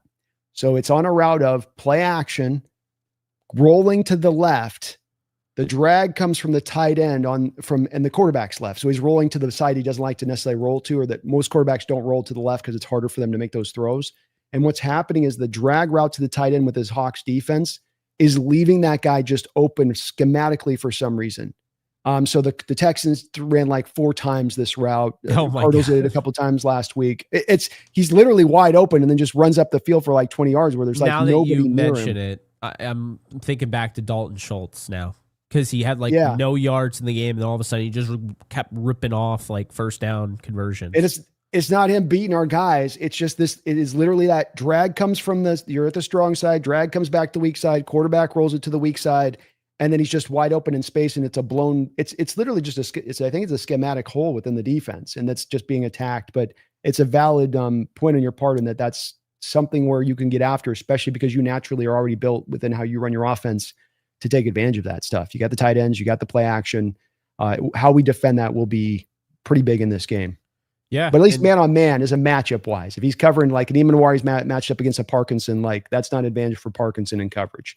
He's going to eat Parkinson's lunch on that, but we might just blow the coverage too. Yeah. I mean, and to be fair, the Rams have given up 5 touchdowns to tight ends this year, I believe 3 in the red zone, 1 to Tonjes, I think 1 to Kittle. And then I want to say 1 to Warren, I think. Well, not two of those. Even Tonjes can catch. So, hey, we gave a touchdown to Tonjes. So, if you're going to give him up, at least you gave him up to some good pass catchers. Yeah, that's true. We got your brother in the house, my man. Jason Ellenbogen. Oh, that's my dad. His brother. Dad. Oh, what's up, Dad? It's good to see you in the house, man. Oh, yeah. Dropping a 5 on your side. This is a huge game. Can't wait to see this matchup. This is going to tell us a lot about where each team stands. I'm going 31-27 Rams. Very close to where you were at with that. Very close. We're all in about the same place. I'm going to go at 27-24 Hawks. So I'm going to roll on this one. But I think we're all in the same territory that this is going to come down to a 1-score game. Very well could come down to a final drive at the end of this game, like in that first matchup against us last year at home and then overtime. So I could certainly see it, Jason. I could certainly see it. That'd be a fun game. That'd be a hell of a good game. And I just looking forward to it, man. It's just a fun matchup, and that this is what football is all about, building up to these kind of matchups, hoping your team can do something great, having your sights set and dreaming big, and then having these kind of matchups with 2 of the best kind of going toe to toe to see where you sort of stand. I mean, this is what this is all about to me. Oh, absolutely. And again, it's just, it's like the old school in me. As simple as with baseball, I like guys that don't wear batting gloves. With basketball, I like the post game. Give me an old school post game. I love watching it. Today's NBA, everybody just shoots threes, so love that. But then hockey, I love the old school enforcer, right? But with football, I'm really I was absolutely a kid in a candy store watching this 13 personnel when they first started really breaking it out against Jacksonville, and yeah, I haven't really changed my opinion since. It's only gotten more fun, and it was so fun to watch. There were so many 49er fans in attendance. Like, who the hell is that guy? How do they just leave him wide open? Like Davis Allen catches the tie. I think Colby Parkinson's like high stepping into the end zone, and they're like, they let him wide open. Who even is that? That was the best, dude. It was so good. Because it's like, I literally know all the tight ends on the 49ers roster. They could not name one on the Rams. It's so funny. Well, and it looks like football. I mean, I watch these spread concepts in recent years at times, and I'm just like, it's so kitschy. It's re-RPO and throw a little pop bubble screen out here, and it's like, it's just kind of playing like hot potato with the football a little bit. And this is under center, and it's guys getting nose to nose and laying a block, and then chip and release, and then defenses have to be on their P's and Q's with where they're looking at eye wise, and it feels more football like when you watch it on top of being old school to me. Yeah, I agree. By the way, Ferguson, I think he's going to be a stud in this league. I can already see it. He was actually warming up because I was down by the end zone, threw the ball a little bit with Kyron Williams. But I was down by the end zone, and I noticed when they were doing the warm-ups, it was like, see 18, which that's a normal wide receiver number, but he's with the wide receivers. And I'm like, even more so. You know, they have the like rotation. They kind of show you the depth chart without showing you the depth chart. Puka, Adams, Ferguson. I was like, Ferguson was third in the wide receivers, so they are clearly starting to ramp up his usage, and I'm really excited to see what that's going to look like against Seattle.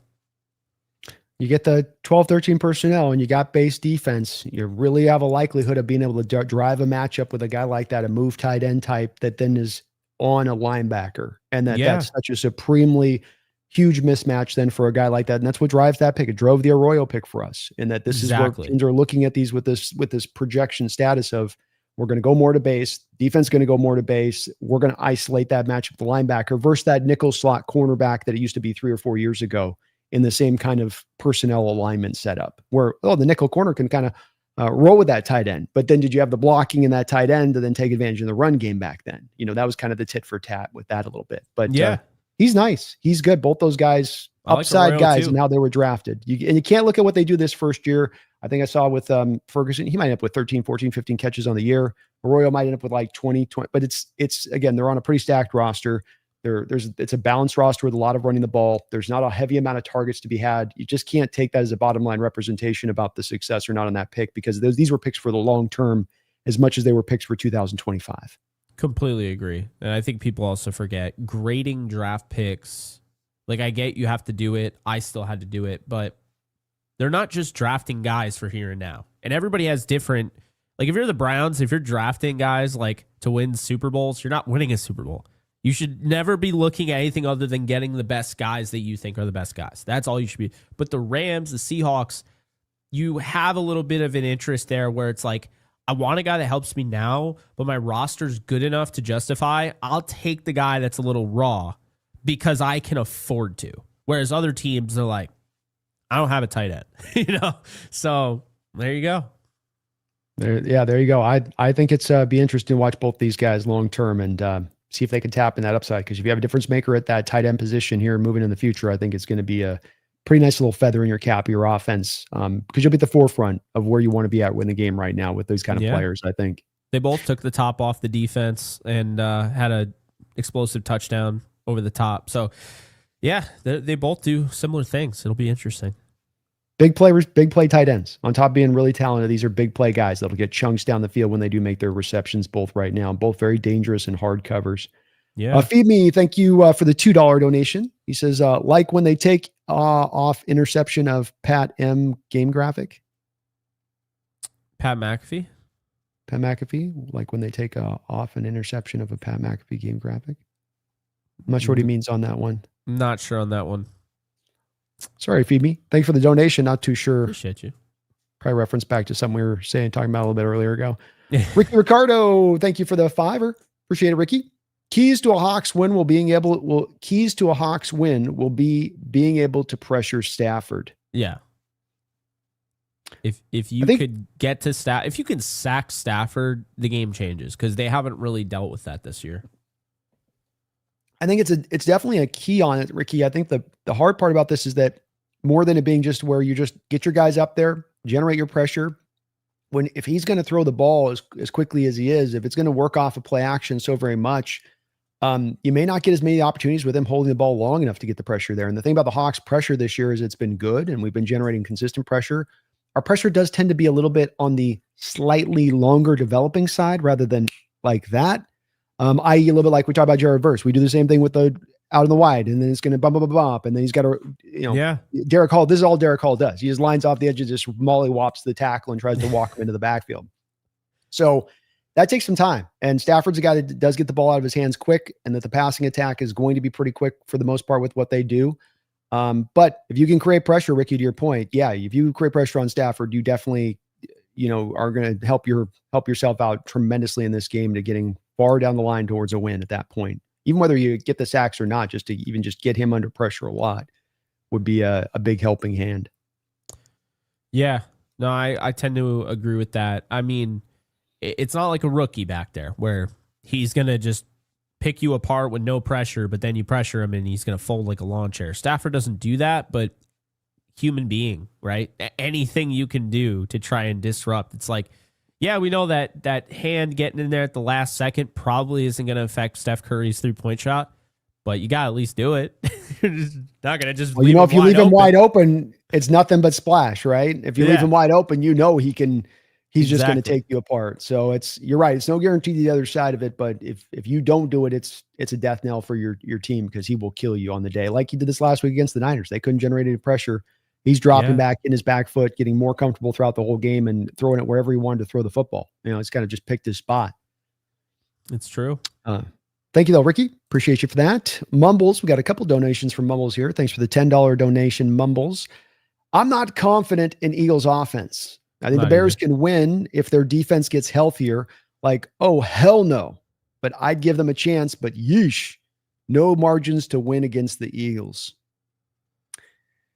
It's annoying, Mumbles, because you can see that they're not as good as they were last year and that they should have no business getting to the number 1 seed this year, but it's that division that's going to allow them the pathway. And then they've got some easier, they're playing as well. It looks like the AFC West around that as well. And the AFC West has got some tough games, some easier games on it, depending on who you're playing, especially the Chargers, like you mentioned, being down linemen kind of changes the outlook of that team and what they do. Yeah. But look, we get the playoffs. They're not as scary as they were last year. Even the Eagles get that number 1 bye, even they get the home field advantage. I'll say, it's nowhere near as good a team as they were last year, in my opinion. Well, maybe not Saquon nowhere near, isn't but not back. quite.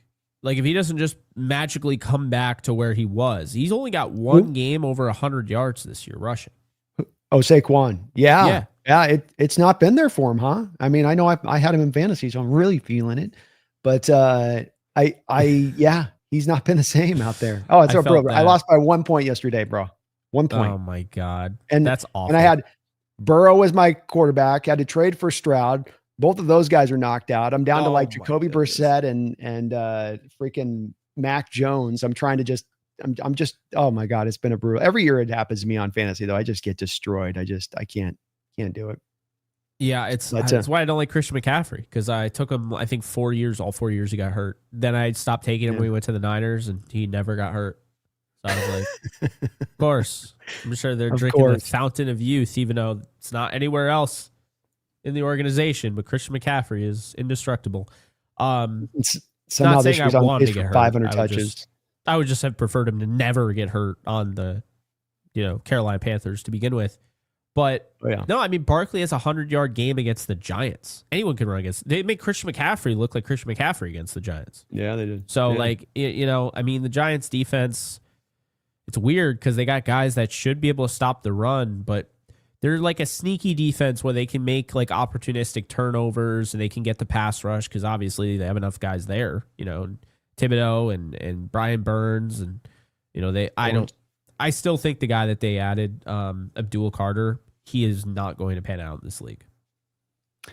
Strange pick on their part already with Thibodeau. As much of like we don't have faith in Thibodeau and then we don't move Thibodeau at the trade deadline and stupid. That's again Giants organization. Bad organizations, bad for a reason. Doing things weird doesn't always add up in track. Their approach to Jackson Dart has been as asinine as you get. Daboll's never going to get another head coaching job as much because of his approach to me too. A lot of the way he's coached, but this Dart situation where he's obviously throwing Dart out there to play with a wild abandonment so he can save his job because he's hoping he gets lightning in a bottle with him or he can get enough wins to just keep my job. But you're having him play all wild and getting injured and getting his crane cracked. And you can see that injury coming on him that happened last week. I mean, you could see it coming down the line with the way they were utilizing him because they're having him run around like a running back there. But that's kind of neither here nor there. Yeah. No, of course. But yeah, it's just, if they don't have Barkley, I think they only have 300-yard performances this year entirely for rushers and receivers. This offense is going to bore the shit out of you. Oh, boy. Jahan Dotson was their leading receiver in week 1. Yeah. That's what we're dealing with. Like, they're not. Dallas Goedert was their leading receiver against Tampa. He had 37 yards receiving.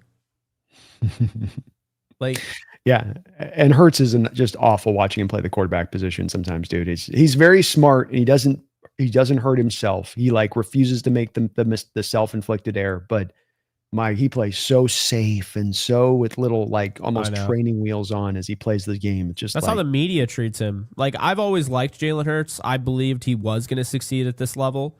But it's gotten to the point where it's like the dude's won a Super Bowl. I don't need to hear constantly like, "Oh, can we just give credit to Jalen Hurts? I mean, like he played really well, and he I've never seen a quarterback where like the media is trying to like justify why he deserves praise more than Jalen Hurts. yeah. I'm like everything he do. Yeah, but Jalen Hurts, man, he looked really. No one's saying he didn't. Why are we constantly trying?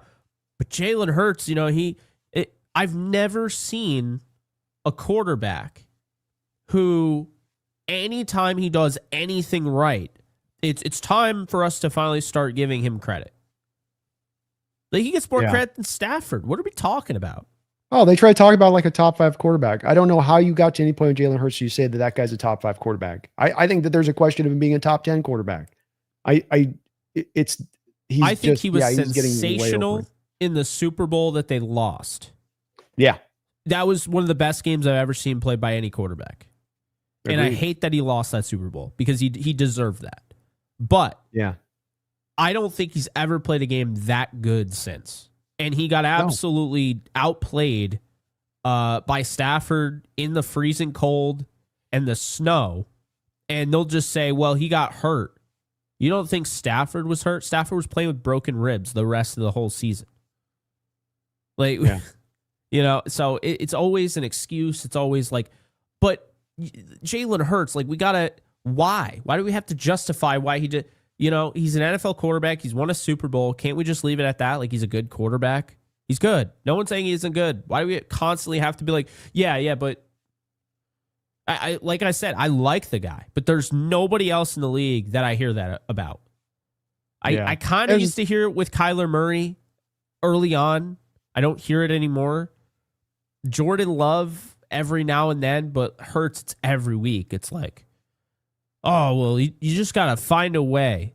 But the whole tone changes because, like, if the Rams won 10-7 against the Eagles, they'd be like, oh, I don't know if I trust this team. It's like, but now it's like, yeah, just Jalen Hurts just found a performance. Jalen Hurts found a way. Definitely not the defense. Jalen Phillips found a way. Jalen Phillips was the most important Jalen on the field last night. Mm-hmm. That's right. Anyway. No, it's true, man. And it's gritty. You hear a lot about that. He's so gritty in his performance. It's like 120 yards passing or something like that. It'll be like that's when they do in baseball. That's always the baseball for like the utility guy. That was the old cliche thing, oh, he's so gritty. The moxie he's got a on this guy. batting average. 230 with no power, average glove. God, he just lays his heart on the line out there every week. He's that kind of guy, It's like, oh my man. God, so true. Mumbles, thank you for another $5 donation. He says, also, I don't know why is the Rams guy who my first impression was, oh my cabron, this guy, what's with this guy? The other reasonable one on the round table. So I think he's saying you won him over a little bit. Oh, cool. He was like at first, and then he was like, no, you're one of the other reasonable ones on the round table. So I think that's what he's saying. I think we're all reasonable, but I appreciate that. I think you for that, Mumbles. I think I would agree. I think you're very reasonably minded. I think you also show a little more willingness than some of the other two guys that willing to have your opinion adjusted with new data and new information. I think sometimes, especially with Jesse, he'll dig his feet in, but these guys all do a great job. And I think that they're all pretty reasonable outlook. No matter how positive they might be. I mean, geez, look at Jesse here. They've been on a run and he came into this year going, don't be active at the trade deadline. Time is now to turn this over. I think a lot of other people in Niner content creator land would just sit there and say, no, keep going. Keep going. It's like, no, he's trying to look at it with, true eyes, not just homer eyes a little bit. Yeah. Which is, I think good. That's a good representation of a good analyst. It's a shame that he doesn't get more respect from his fan base because he does such a great job. I think all four of us do a great job to the point where I don't feel like we get enough, but we get a lot. But I don't feel like you have enough right now. You're at like 20,000 subscribers, which is awesome. But I think all of us, we should be well over 50,000. That's personally how I feel it. Like, because I feel like, I mean, you see us on the show. You can't take chemistry for granted. Mm-mm. I mean, Brandon, you and I have done together, we've done like a couple shows, just us. And this thing's almost at the 3-hour mark. And I don't feel like it's been that long. Yeah, I agree. No, I agree. So- And it's why we're kicking ass. I just looked last week. It's like our clips and our views off of AFC East is like, that's the first channel been around for 4 years. Like we're doubling their view count right now. Yeah. And I know that they've got bad teams in that division to a degree, but like at the got end of the two day, that good teams, chemistry I think though. is true. Like, I think they got Yeah. they have a couple of good ones on the other side of it. And I think why we're doing as good as we are is because the 4 stack of us, to your point, are good at what we do. And we got that great chemistry, and that we're all trying to, attack this with trying to see things clearly as much as we can. Even with our, all of us are gonna have our biases to some degree. That's unavoidable, but we're not trying to lean into it, I think, as much as what you might get in other places. And that's one of the differentiating factors. On top of, I think we just got great chemistry on the 100%. table. Thank you, though, Mumbles. Brent, thank you for the $5 donation. Jake, he says, if your Rams break our road streak, I will personally be mad at you. well, 10 in a row on the road with Mike McDonald to start out his coaching career. Jake, is that 10 wins on the road. wow? That's impressive, man. Not too bad, huh? Like it's So and I don't. You mean to tell me if Jimmy Garoppolo converted on that 4th down, he would have lost that road streak? Oh my goodness! Be out, man. It's It all was Jimmy, right it was there. in Jimmy's hands, and he let it flitter away. Not the first time Jimmy's let something slip between his fingers. Oh, that's I like Jimmy, but yeah, you're right. him Yeah. and he. You mean? Unfortunately, Brent, for you anyway, I think these two teams are going to split. Now let me see what the Rams are going to do in this game and moving forward and going into your game. I might even be here saying, oh yeah, I think we're going to fucking, what? No, right now, I think they're going to split. I had them splitting before the season. I had the Rams winning this one. I had Seattle winning the one in Seattle. I understand Stafford's 5-0, but I think something has to give. And to be honest with you, the 5 times he's played against the Seahawks, this is the best Seahawks team since LOB. And I think in a lot of respects, it's better.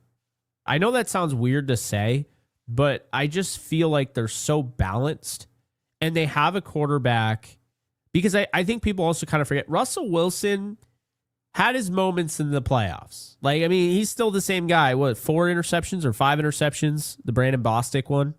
Mm-hmm. 4 picks, 5 picks. I don't think you're getting that with Darnold. I just don't. No. So, yeah, I think this, because, I mean, I'll say I think the Rams right now, this is the best iteration of a Sean McVay Rams team. So this would probably make the Rams, this is probably the best Rams team I've seen. I mean, it might be better than the greatest show on turf. I mean, we're like, this might be the team, right? I'm serious. This might be the team.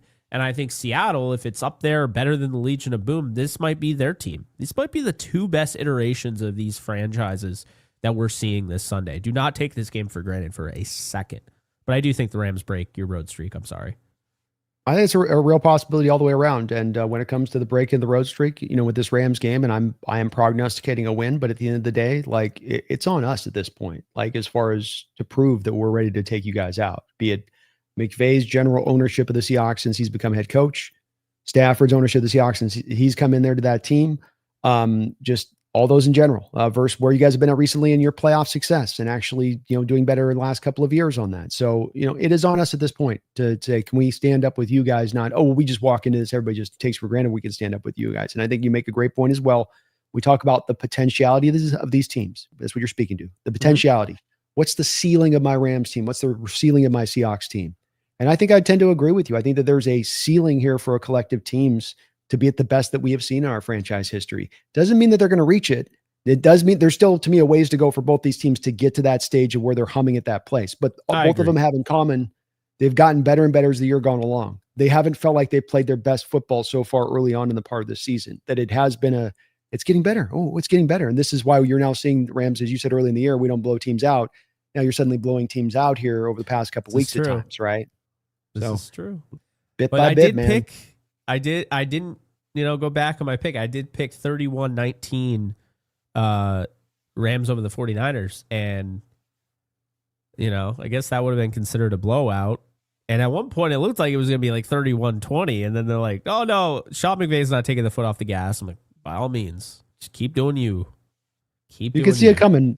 I predict the same thing with your Rams last week, too, where you could see this starting to build up and come. It's not something that just where the Niners were at. It's where you as a team have come to. And that's something I've learned through the years with football is you capture with the eyes in week 2 and you're like, well, that's my team. And you don't think about it as a development process. And it really is one. And I think it's as much as one now, Jake, because of the lack of practice time you have in the offseason, the lack of the 2-a-days, the way the coaches protect things now early in the part of the season, all the much more it's got to build to this thing as you're trying to keep your team fresh, essentially, to be at their best at the right time of year. Yeah, I think that makes a lot of sense. And, I don't know if you've seen, you probably have the point differential. There's a 5. Oh, yeah. There's a 5-point difference between the two teams. I mean, that's insane. And I know the Colts are going to come back down to earth on that differential, I think. I mean, by the end of the year, it's going to be Rams or Seahawks. And both these teams are on a 4-game win streak, which, by the way, that is the second best win streak in the league, only behind the Broncos and the Patriots, who have won 7 straight. And, man, the Broncos don't make it look pretty. The Patriots can. Patriots have a 5-0 record on the road. The Broncos do not. Broncos lose at home. Fraudulent. They're fraudulent, aren't they? My biggest issue with Denver, well, I can't stand Sean Payton, but my biggest issue with Denver football-wise is that I just think Bo Nix is not to be trusted. I don't like Bo Nix. I don't think he is that great. I think he's good, but when you get in the postseason and you're in the AFC, stop saying that. When you get in the postseason, the quarterbacks that he could face, Mahomes, Allen, Lamar, that's just off the top of my head. Drake May, potentially, who's playing out of his mind. Then if you go to the Super Bowl, you're talking about the way Darnold's playing, Stafford, Jalen Hurts. He's won it, though, to be fair. He's won it. And he's a different quarterback sometimes in the playoffs, too, to your point. He sometimes has been able to play at a little bit of a different level when he gets there. But that's the thing. Do you trust Bo Nix in a game that goes back and forth? I mean, I don't. No, I don't think either. He's gotten away with games that any of our quarterbacks throw 3 picks in and they lose the game. And they've somehow gotten them out of those games. The Texans game was insane. They won that game because CJ Stroud got concussed. They won 18-15. Nix was not great in that game. He went 18 of 37 in that game. So, yeah, you said the Broncos are fraud. I agree. They should have lost to the Giants. I don't really feel great. I was really high on Denver coming into the year because I was like, all right, maybe I'm just going to talk myself into Bo Nix. And rightfully so, they're 8-2. So I kind of nailed it on that. But I haven't talked myself into Bo Nix, Brandon, and I don't think I'm going to. I like Drake May a lot more than I like Bo Nix. I do. I think Nix is just kind of a guy that you were going to get as an older prospect coming in there that was going to hit the ground relatively running, but he was also going to top you out to the ceiling of what he had to offer very quickly because it's not a guy that's going to, be 20 years old coming in here and he's, wait till he gets to be 25 and then you're really going to get it. And Payton's doing a lot of, I think, some of the heavy lifting for him, some of the early success he has had there a little bit. But I just think it's long-term. There's some potentiality there with the Broncos to me. Year down the line, 2 years down the line, as they get the roster and a couple of other places, maybe some more position players on the outside to throw to that can be a little more dynamic. But I just can't quite buy into what they're doing right now. Cooper Gay, thank you for the $2 donation. All I ask for is fair officiating in LA. I would say the same.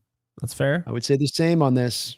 I've got some games against LA's at times in recent years, man, that have been dodgy at times with some of the calls. And I mean, to be fair to Brandon, he had my back in the 49er game. He's like, there's no way you could call that. I don't know how,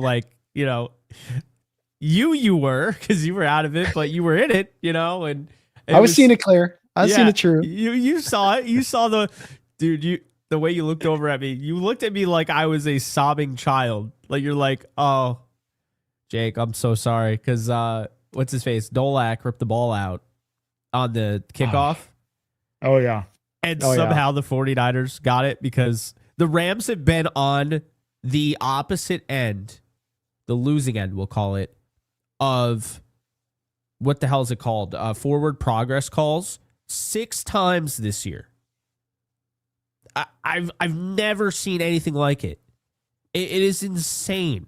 And of course, like 2 of those were against Jalen Hurts. One in which Verse ripped the ball out on the tush push. And they just, no, Jalen Hurts is just going to like, ooh, I'm Superman and fly over the pile. Then you can't rip the ball out because once you do, and the ball was out, by the way, and he's going to recover it and run it back for a touchdown, which no big deal. It's not like they would have won the game or anything. They blow the whistle dead. The ball's out. It's like, oh, no, that's not fair. No. We were gonna give them a chance to. Didn't you know this is a trap play? This is a trap card, like a one of those, I don't know, Magic the Gathering, where it's like if I play this, I win. You don't win. There's no win for you. That's the Eagles tush push. But yeah, you saw it. We all saw it. He's moving his legs. Ball gets ripped out. 49ers still possess it. Unreal. Yeah, the officials don't know what to do on the tush push. That's why you got to remove it. It's too much arbitrary stuff in there, from jumping off sides to things like the fumble and early whistles being blown. That's one of the things I hate with officials is most, by the way, is early whistles blowing a play. Let it play through. We can always challenge stuff. Don't blow a whistle early. Be blowing it late, if anything. I hate that part when they do that. But that was definitely a fumble. It was a fumble, and it's just get the push out in the offseason, please. I'm good with it. Let's move on. Matthew Plowden with a $20 donation over on Jake's side. Thank you for that, Matthew. Very kind of you. Let's get a little applause for Matthew on that. Thank you. Been a member for like, I think 50 months now. OG. 50 months. Let's go. That is an OG. He says, what's up, Jake? What's up, Brandon? Rams fan, but has always been a huge Largent fan. Great guy and story. Maybe the 2 best teams in the NFL, IMO. Rams, 31-28. Well, indeed, we had, and today won't be the day for it because it'll be a deep debate we're going to have to go into at some point. Maybe the next show. I knew you were going with that. Me and Jake got into it because Jake got triggered by a Twitter post about a month ago that was put out of the best the all-time NFC West lineup, essentially. And the wide receivers were out there, and we had Jerry Rice out there. And Largent was one of the wide receivers out there. And Jake mentioned that he thought that it should be Isaac Bruce, I think, as far as the pecking order between Largent and him. Yes. So we'll get into it someday. If you guys want, you can look at our Twitter timelines and look at us going back and forth on it. It's a pretty good debate. I think we'll definitely maybe do that on the next show at some point, because I'd like to pick your brain on that one a little bit and get to the depths of it. No, but cool. Largent was a great player, man. Matthew, he played on what was essentially a franchise just beginning, just starting. When you have a franchise that's like that, you don't have a lot of great players around you. You got a lot of guys that maybe shouldn't even be in the league, but you're filling out the roster at that point. And yet, he's the only dangerous weapon for about a 10-year period. Double team, snap in and snap out. He was not a slot guy. A lot of people go, he's like Wes Welker. He's like no, he was not a slot guy. He was an outside. You know why they're saying that? Because he's white. Yeah. He's white and small. And so it's like that must be the way it is. Like, no. He's outside receiver that was also double teamed constantly and beat double teams. I mean, that's the key with him, is not just that he beat the guy on the outside, not just that the corners of those times, the best corners of the time would tell you this is the best receiver in the sport, but that he was doing it against double teams every week because there was nobody else that was a threat on that offense.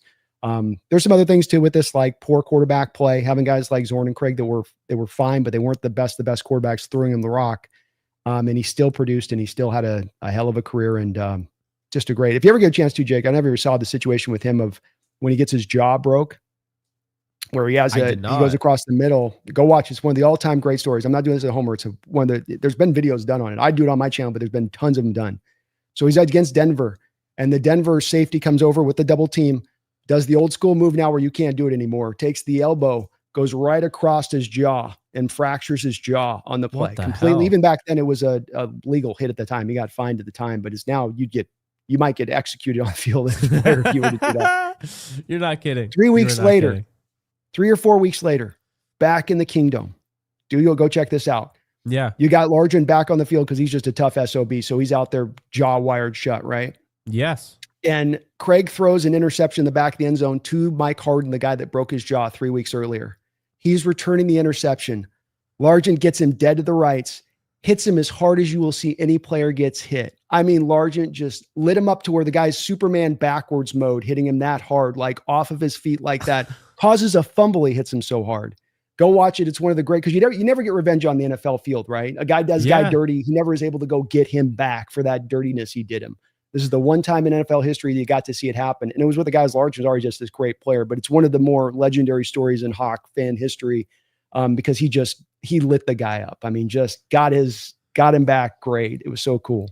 That's crazy. No, even though my dad, well, obviously it makes sense because the Rams and Seahawks weren't even in the same division when Largent was playing. But my dad actually even said, he's like, oh, I really like Steve Largent, when he was younger. So, yeah, I mean, there's a lot of respect there, I mean, I grew up on him.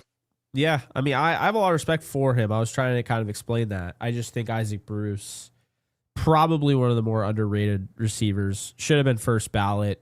I still think he was better than Terrell Owens. And the reason I say that is because he's a better route runner. And he showed you.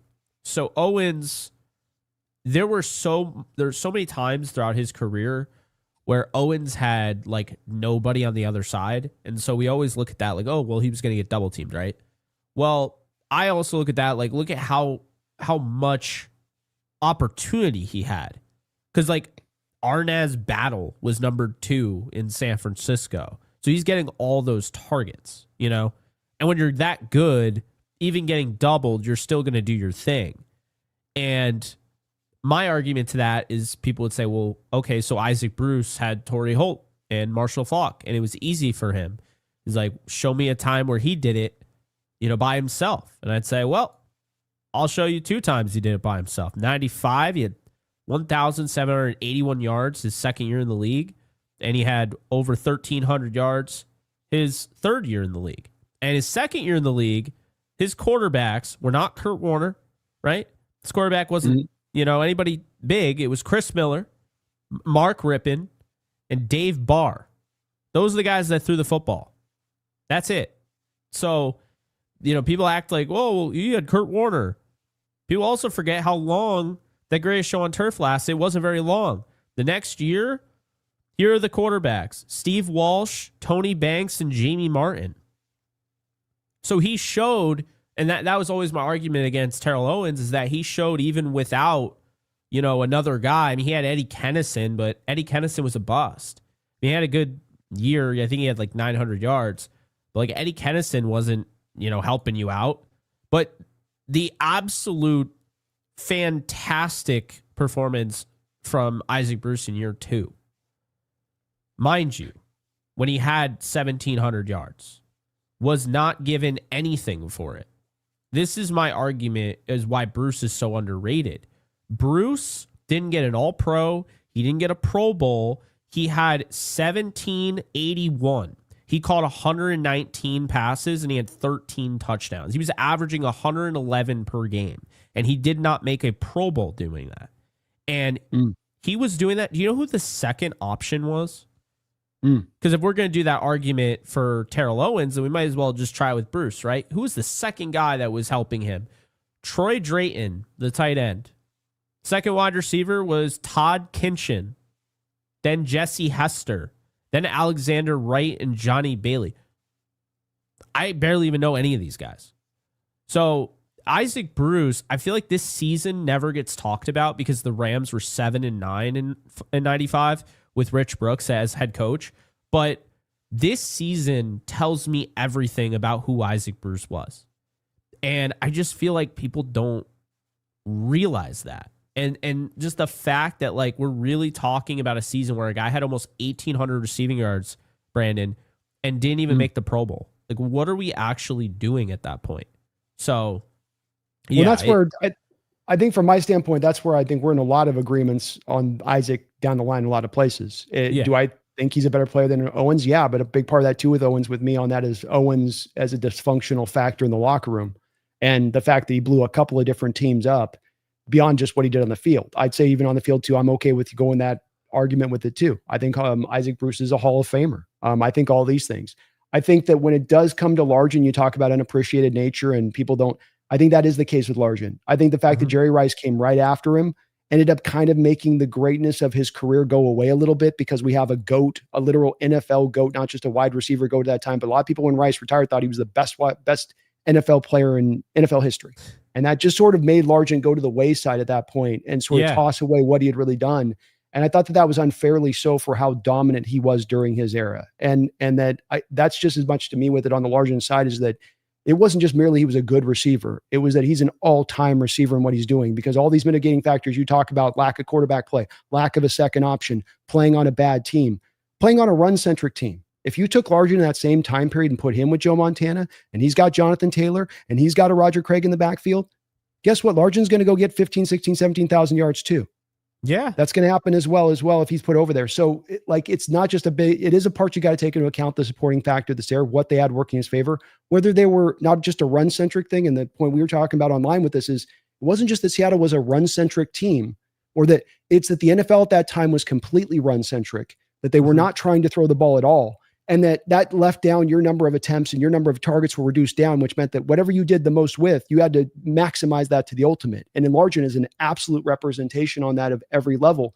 Not only were you in a run-centric league at that time, you were one of the most hyper run-centric teams in the league at a time when the league was running across the board. And that's got to be taken a little bit into account, where that's not Largent's fault then. And that doesn't then diminish what he's done as far as, because he had 200 targets on a season his direction. Well, there's a reason for that. That doesn't necessarily mean he wasn't just every bit that impactful to that side. But again, I want us to get into that debate at some point. We could probably go wild on this one. Yeah, I mean, they would both be on the roster for sure. I think I would start Bruce. I'd bring Largent off the bench. I'd bring Big Game Holt off the bench. And I'd bring Terrell Owens off the bench. But it's kind of, if you're going out in those two wide receiver sets, I don't know if you can really justify anybody, as crazy as it sounds. And I mean, Cooper Kupp was great and Puka Nacua is fantastic, but his story isn't written yet. There's nobody that is going to pass, obviously, Jerry Rice, but Larry Fitzgerald, who somehow is still underrated in a lot of respects. I don't feel like he's ever talked about in that conversation, despite the fact he's up there and has all the numbers too. So maybe that's because of the ring. I don't know. But yeah, I think to have Larry and Jerry as your two receivers, and then to have, we're just going to bring Steve Largent and Isaac Bruce and Torrey Holt and, rotate all of them, Terrell Owens off the bench. I don't know who's stopping that. I also think when we get a chance to, our NFC West all-time roster is going to destroy everyone else's. I would tend to agree with that, man. And it's going to be fun to do that show eventually as we kind of carve those up. We got to play all of our left tackles though as guards and centers. That's the only we got guys left tackles playing right tackle and all that. All right, well, the Rams had vision for Trent Williams. Did you hear about exactly. that? I did. Yeah. I like their vision of that too. I mean, I could see why they tried to run it up the flagpole with him and just see if Whitworth's going to retire eventually, transition back out there. But initially I like it, man. I mean, I see why Trent said no. You get paid at the same level at guard that you are at tackle. So it's like, true. And we know Trent likes to get paid. So. But he would have a ring if he did that. So there's that. That's the thing. What's more important? I was just saying. Of course, he probably thought going to the Niners, he was going to have a good chance doing that too as well. Fair. All right. Well, we've got the donos stacking up here, man, and I've got about 25 minutes here. So we got to roll through these donos fairly quickly.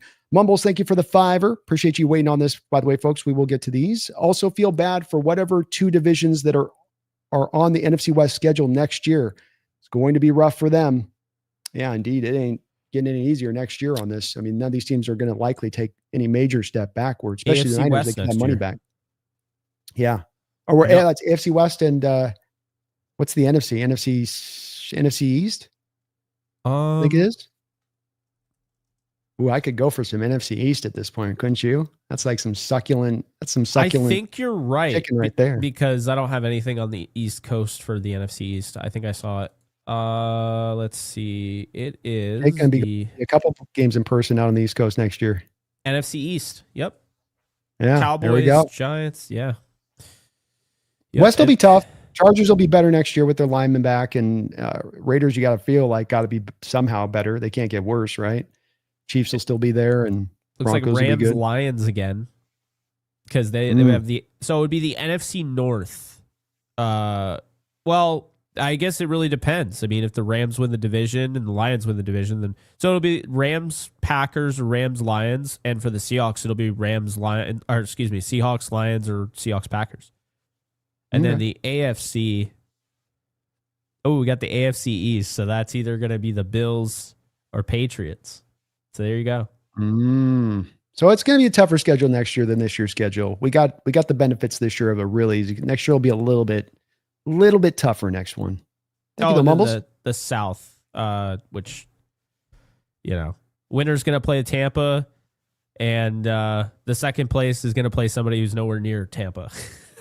It's a big difference on the first place to second place schedule for this year to next year on that, to your point of that, though, because those are some tough games. Like you're playing Atlanta versus Tampa Bay. It's like, well, there's a bit of a difference there and there. Yeah, absolutely. On those two matchups. Jay Melfair, thank you for the $2 donation. He says, game of the year so far, best two teams. It's the paper game of the year right now. Paper game of the year. I mean, you have two teams that are, the record would state that, but beyond the record, just how they're playing and how good they've gotten and how they've continued to progressively get better to this place of where the record's at. The fact that you can look at both of their two records and say each of these two teams could be 9-0 with a couple breaks this way and that way. Absolutely. Yeah. I think that's the case, Melfer, for sure. Jack Maloney, thank you for the $7 donation, Jack. If we win this game, we beat the 7.5 win total. Suck it, Vegas. They deserve to get embarrassed on TV. Oh my Las Vegas God. Looks like us 4 years ago. Really dumb team. You did not have a 7.5 win total. Tell me that's not true. And we did. I've been sitting here for the last 2 years with the Vegas saying, go get some money, folks, because last 2 years they've had us at 7.5 wins. That's saying, freaking ridiculous. Oh, it was. It was That's absolutely so just. stupid. I don't know what Vegas is seeing in Seattle. I guess they didn't trust the Darnold thing, and maybe they looked at the Geno and DK thing, and that's where they did the math. But yeah, that was an easy bet to go jump on there with that. And Vegas, Jackson Powers Johnson goes down for the year. You could have moved him in a trade. You weren't sold on him as a player. Max Crosby, you probably could have gotten 3 first-round picks at the trade deadline if you're willing to move him. We're hearing reports Seattle was trying on that, by the way, Jake. We were trying on that. We were close on that one, by the way. Could have seen but that. I think Carroll, as much as anything, was like, wait, I trade Max to Seattle. They go win a Super Bowl. I'm in Vegas. I got fired. I kind of wonder about Carroll on that one coming Pete in. Carroll's still trying to calculate, do I get a Super Bowl ring if I trade? Yeah. I was like, well, what? But then I just went to the thing with around the deal with the. I do think we make a run again at Max this offseason, though. So keep an eye on that. I think that's one this offseason that we're going to go take a look at. So we'll see what they do. But the Raiders need to get their head out of their ass and start understanding this roster is not ready. And when it's sell mode, sell. When it's buy mode, buy. And that team, instead of selling, went, well, let's just watch it a little bit longer and see what happens. And they took way less than they should have for Jacoby Myers. I don't get it. They just kind of gave him away. But it's like you should have probably moved Jacoby Myers before the start of the season, right? You probably shouldn't have tried to think that you could be a contender this year in year one under Carroll with where that roster's at. But that's Carroll with his positivity and trying to, everything look at with a sort of the silver lining or with bright eyes. And it's like 1,000-yard season from Myers, and you don't sell high on that. I don't know what you're doing. I don't either, especially because he wants a contract and you don't want to pay him. It's again comes back to what do you want to do? Esser, get off the pot. And I was like, we'll just hold him and he'll be mad, and then we'll just get nothing for him at the trade deadline. And well done, Raiders, you won. You win on that one. They kept asking him, do you want to be in Vegas? No. Yeah. He's telling you, just let it go, man. That's Vegas for you, though. This is why, as we were talking earlier, bad teams are bad teams for a reason. They stay perpetually in the same place because they will not change their ways. They will not open their eyes up and stop operating with such idiocracy at times at just about every turn. Even when you get new guys in there, new GMs in there, it's like they can't help themselves. It's true. Jason Ellenbogen coming back in again. Thank you, Pops, for another $5 over on your side. Says we actually rooted hard for the Cardinals in the Super Bowl when Warner was there. Well, it was the Steelers are going up against 2. How could you not? Right? We just loved Warner. I rooted for Warner against the Rams because I knew the Rams, they were bad. They had no chance, and it would just make their pick better. And Kurt Warner, I got bitter, man. I got bitter the way the Rams treated Warner. So I wanted Warner to stick it to them every time they played, truthfully. Yeah, they pivoted fast from Warner to Bolger. That was a quick one. Martz was a little bit of a weirdo on that situation, I thought. It was definitely prematurely by the fact that, he goes on and still does what he does with the Cardinals as he's an older player at that point. There was definitely a way to still find success with them there with the Rams. They just didn't get very imaginative with it. They kind of sold soon, which is NFL teams don't tend to do that even back then that quickly for a team that had gone to back-to-back Super Bowls. Kind of strange. I know there was a little bit of thought from them at that time that like the magic had washed off him or something, but it wasn't magic that made him happen. It was that he's a good player and a good quarterback. Just get the roster built back up again. Yeah, I mean, keep in mind his first freaking game with the Rams. And we know he has the weapons at this point, but he's going against the Ravens defense. That's how you knew. Yeah. Like that first game, he shredded the Ravens defense in that first game. And it's like, you go back, you watch that game, and you're like, that's not a fluke. I know it's week 1, but that's not a fluke. Like, you're watching him make these throws and holding Ray Lewis with his eyes. Like, oh my God. I don't think since Joe Burrow's the first since Warner of the throws with anticipation and accuracy. It was the combination of those two things, because he wasn't the guy with the biggest arm. He had a fine arm, but it was that he could anticipate those breaks and on those deeper intermediate routes and then put the ball at just the right spot for the receivers coming out of those breaks that were such good route runners in Horton and Bruce. And it just really stood out to that. It's a hard skill to see because you so often look for the arm strength or the big size or the mobility. But the throwing with anticipation and throwing anticipation with accuracy is also just as an important a skill for a quarterback. It is. By the way, that's why I was so high on Shedeur Sanders coming out this year. I thought he did a good job of that. It's kind of underrated. He is a good anticipatory thrower. Yeah. It seems like Cleveland hates him though. I feel like they just drafted him so he would never play ever for anybody. I feel like they got the second they drafted, like the NFL forced him into it or something. They seem mad about him being on the roster as much as anything else. It's like, geez. And you watch Dylan Gabriel playing, you're like, is it really worse than this? I can't. Not exactly what we expected. Dylan Gabriel will be a good backup in the league, like when he gets his feet under him, but he's not a starter. It's not a starter. It's not a franchise guy. No. 5'7" guy with another team. Again, just these guys, they can't help themselves but to do stupid stuff over and over again. And it just, I don't get it. It's openly dumb. It looks openly dumb. And it just, why are you doing this? What are you doing? At least Cleveland did something smart last draft though with that Jaguars pick, because they're going to come out of it like you guys did on the end. I mean, unbelievable to go get an extra future first round pick. I hope my Hawks do that if we ever get that opportunity to do that. Hey, there's a lot of dumb teams out there. You wait long enough, you get, you pump up whoever. And yeah, I mean, Jackson Dart is the reason why the Giants trade up. And, then I mean, that's actually the weirdest thing. James Pierce Jr., like,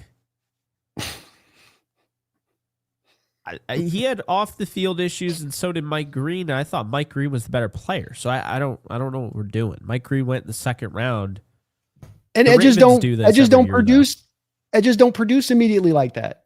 I mean, if they produce, they're going to give you 4 sacks and pressures. That's what them producing is as a rookie edge. They take a while to get there. So if you're making a go for it move now for an edge that's not going to give you jack, and right now I think he's got like a sack. Walker's got like 3, at like. Yeah, that's not going to get you're giving the Rams a top 10 first round pick now. They weren't even playing Walker. Approach. Huh? What'd you say? Playing Walker, like they just started playing him, and he's immediately contributing. Yeah, I don't get it. I really don't. I'll always say this: there are teams like the Ravens who just sit back, they let all the stupidity happen in front of them, and then they'll just find guys like. Malachi Starks too, who they got in this last draft, just got to pick this last week. Partly got him because people couldn't understand how good a player he was, coming out. Eagles do the same thing. Jahad Campbell just fell into the lap. I mean, we were talking about him. He's going to go top 15, and then here he is. It's like all these teams passed on him that needed inside linebacker help. There were teams that had needed inside linebacker help. They were like, nah, we'll just let that guy drift back into the Eagles. Like, okay. Who's the team that traded the 32nd overall pick to the freaking Ravens so they could go get that 5th-year option and draft Lamar Jackson? That's what I want to know. Who's the idiot team that didn't just take him themselves? I'm going to look that up while you continue. There's a couple on that one I think we can pass to. Bryce Coots in the house. I'm going to be collaborating with Bryce here in about 25 minutes on the Seahawks Syndicate here on this channel. What's up, but Bryce? Thank you, Bryce. Coming in with a $50 donation. Let's go. Let's go. Appreciate you, Bryce, for that. Let's go. He says, love the collaboration for a preview of this matchup. Rams are the last true obstacle for the Hawks team to arrive as true contenders. Stafford is MVP frontrunner, IMO. Great work, guys, on both of your channels. Well, thank you, Bryce. Very, very kind of you, man. That's a monstrous donation. I really appreciate your support and look forward to being able to chop it up with you in about 20 minutes over on the syndicate. But I've got to echo his sentiments on this, and that Stafford would be, if we ended the season today, as much as I love how Darnold's play, Stafford is my MVP right now. This is the guy that is by far and away should be the guy winning it if he can. I mean, he's had this great career with some seasons that are absolutely bananas as far as productivity goes, and yet he is on pace to best his numbers across the board. Be it, if not, supersede yards, get close to doing so, and definitely even supersede the number of touchdown passes he's had in a season. I think he's got to be the guy you got to say has played the best. Yeah, I mean, we were talking about this on the roundtable, and you guys saw the direction I was going in pretty early on, and I was just like, guys, I got to be honest, this is the best he's ever looked, and feels like the media is almost there, but we're still seeing, well, what about Drake May? And it's like, I don't get it. I think Drake May is awesome. I do. I feel very good about him long term, but can't we just leave that, like, long term Drake May could be like a face of this league? Why can't we just give him props? Why does he have to be the favorite to win the MVP just because he's on a team that you weren't expecting to be as good as they were? And that's what it just feels like, And honestly, it feels like they're morphing the MVP where it's a combination of this team wasn't that good last year, now they're great, and then in addition to that, they're also morphing it with most improved player of the year. That's what it feels like. It feels like Drake May being number one right now is almost like you're trying to have both, even though there's already an award for most improved player. 100% agreed. And it shouldn't be that. That's not the way. I know that the MVP and what is MVP is, it can differ person to person, but I do track this down. Maybe I'm paranoid on this. I do track this down to more of an East Coast bias thing. The majority of the writers are on the East Coast, writing for East Coast publications. And I don't think they watch all the games on the West Coast. I mean, sometimes those guys, they're going to bed when it's prime time and blah, blah, blah. Like, I'm tired. I don't want to watch the game. And I've seen this with coaching here. I don't think Coach Carroll ever won a Coach of the Year when he was here. I don't think Schneider's ever won a General Manager of the Year, even when you got your Super Bowls. It's just, if you're a West Coast team, and I made my peace with this, it's going to be hard to win those kind of awards. You've got to not only win the award, you got to like go over the top. So like Sean Alexander, when he won the MVP for us, right? Yeah. How'd he do it? Setting a touchdown record to do it. That's what it took. And not just the 1,800-yard season, but you also put up the touchdown record. So it's kind of an equivalency here for Stafford. Probably going to have to throw 50 touchdowns and 4,700 yards, and then that'll be enough to do it. He's kind of on pace to kind of get in there. So he's sort of rolling towards that, but it doesn't, whether he does or not, he should, whether they do give it to a guy like Dre Make. And I would track that back to it just completely being East Coast at that point. Oh yeah. No, I think that's fair. I'm going to throw this at you. Okay. Hit me with it. The Lamar Jackson trade, you're not going to believe who actually traded with the Ravens. Who was it? The Philadelphia Eagles. Oh, wow. Now, I'm not going to give them shit because they had Carson Wentz at this time. So, well, but it's to your point, it's probably a little bit of a sub-driver to the Jalen Hurts selection later on, though, right? Where they're not thinking Jalen Hurts is Lamar, but we can do a lot of the same thing with Jalen in this offense as Lamar was able to do it his offense. Yeah, no, so that's definitely for certain. It looks as though they only got Avonte Maddox from this deal. When you're not getting a lot settled. on four places or five places late in the first round. That ain't getting you nothing. Yeah, you got to go back into the depths of the second, like you guys did. Like you guys went to the depth, not the depths, but you win.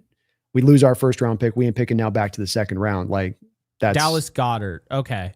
They got Dallas Goedert, Avonte Maddox, and then they got a second rounder in 2019, and that was pretty good haul, actually. The 19 second rounder on top of that. Yeah, no, that's surprising. They got JJ Arcega-Whiteside. Oh lordy, a man taken before DK Metcalf. Oh no. Not good. And Roseman's brilliant. And Roseman's just so brilliant. Oh no, my bad. They drafted JJ Arcega-Whiteside with their pick.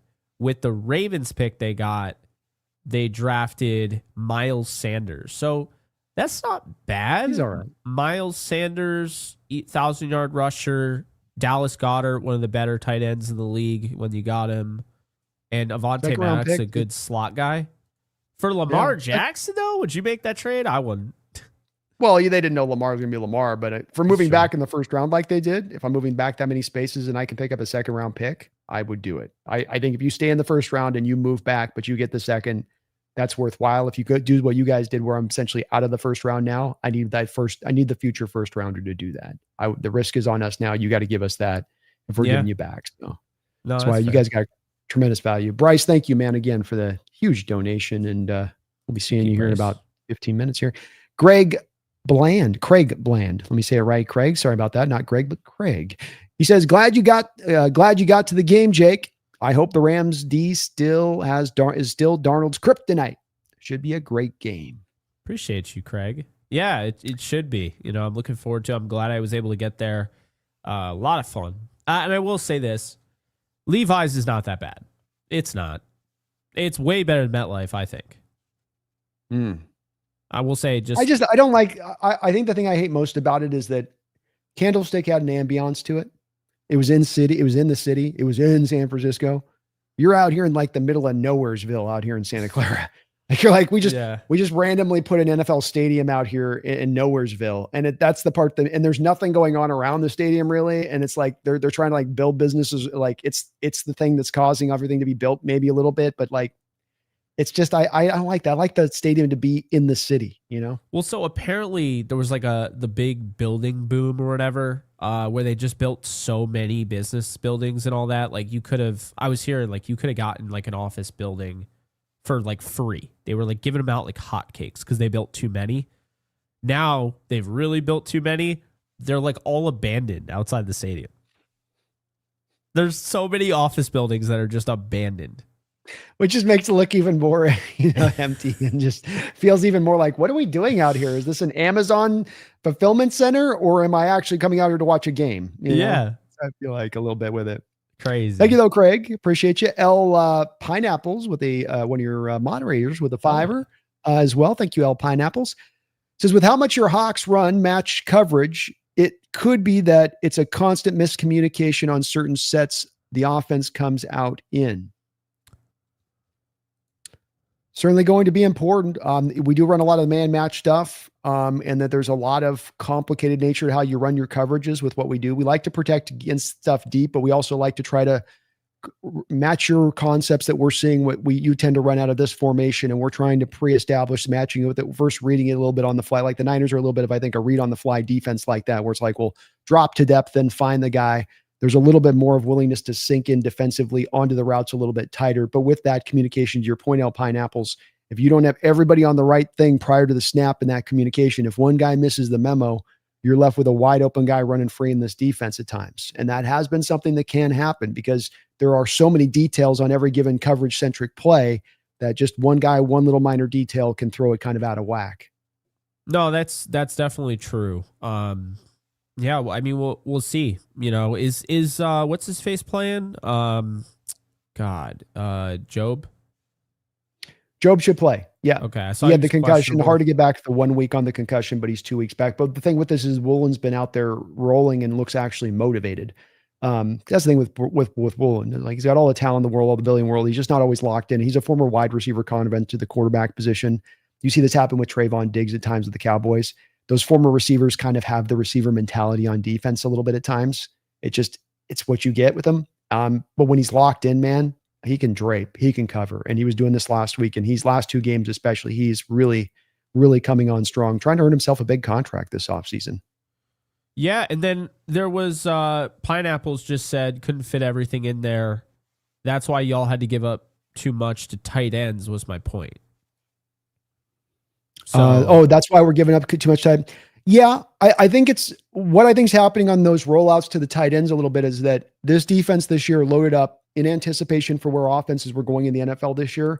Offenses were going to run the ball. Offenses were going to run more 12 and 13 personnel this year in general across the NFL. McDonald and his defense does have vulnerabilities naturally, schematically within his defense to be vulnerable against the run because of the amount of light boxes that we tend to run.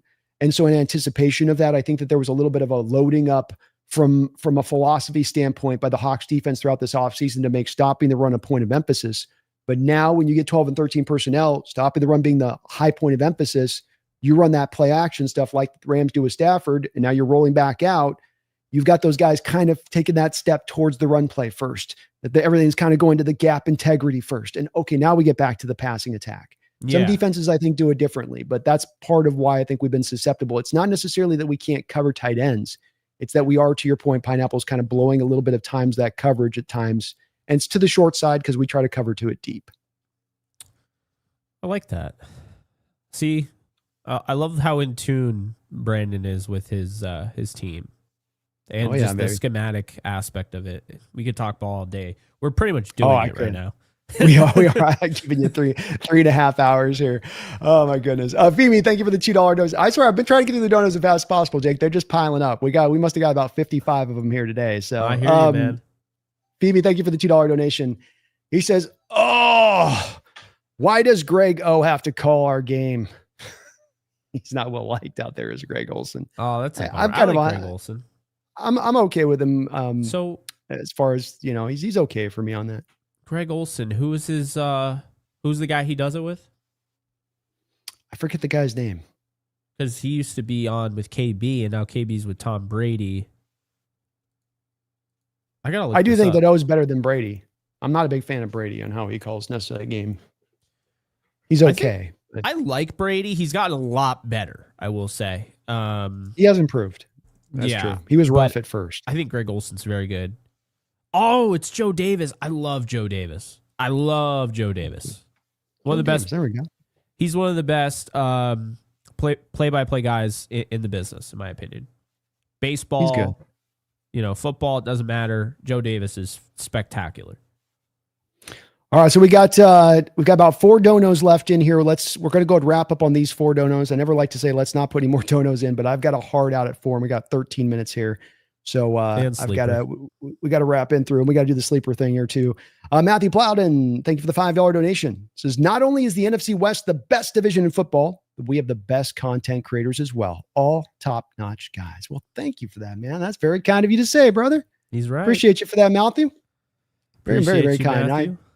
I agree, man. Our guys kick ass in this division, in this roundtable and what they do. These guys work their butts off.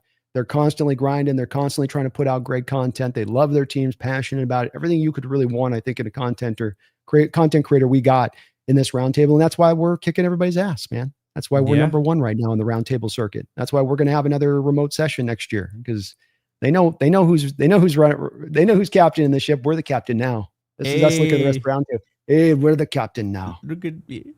I'm the captain now.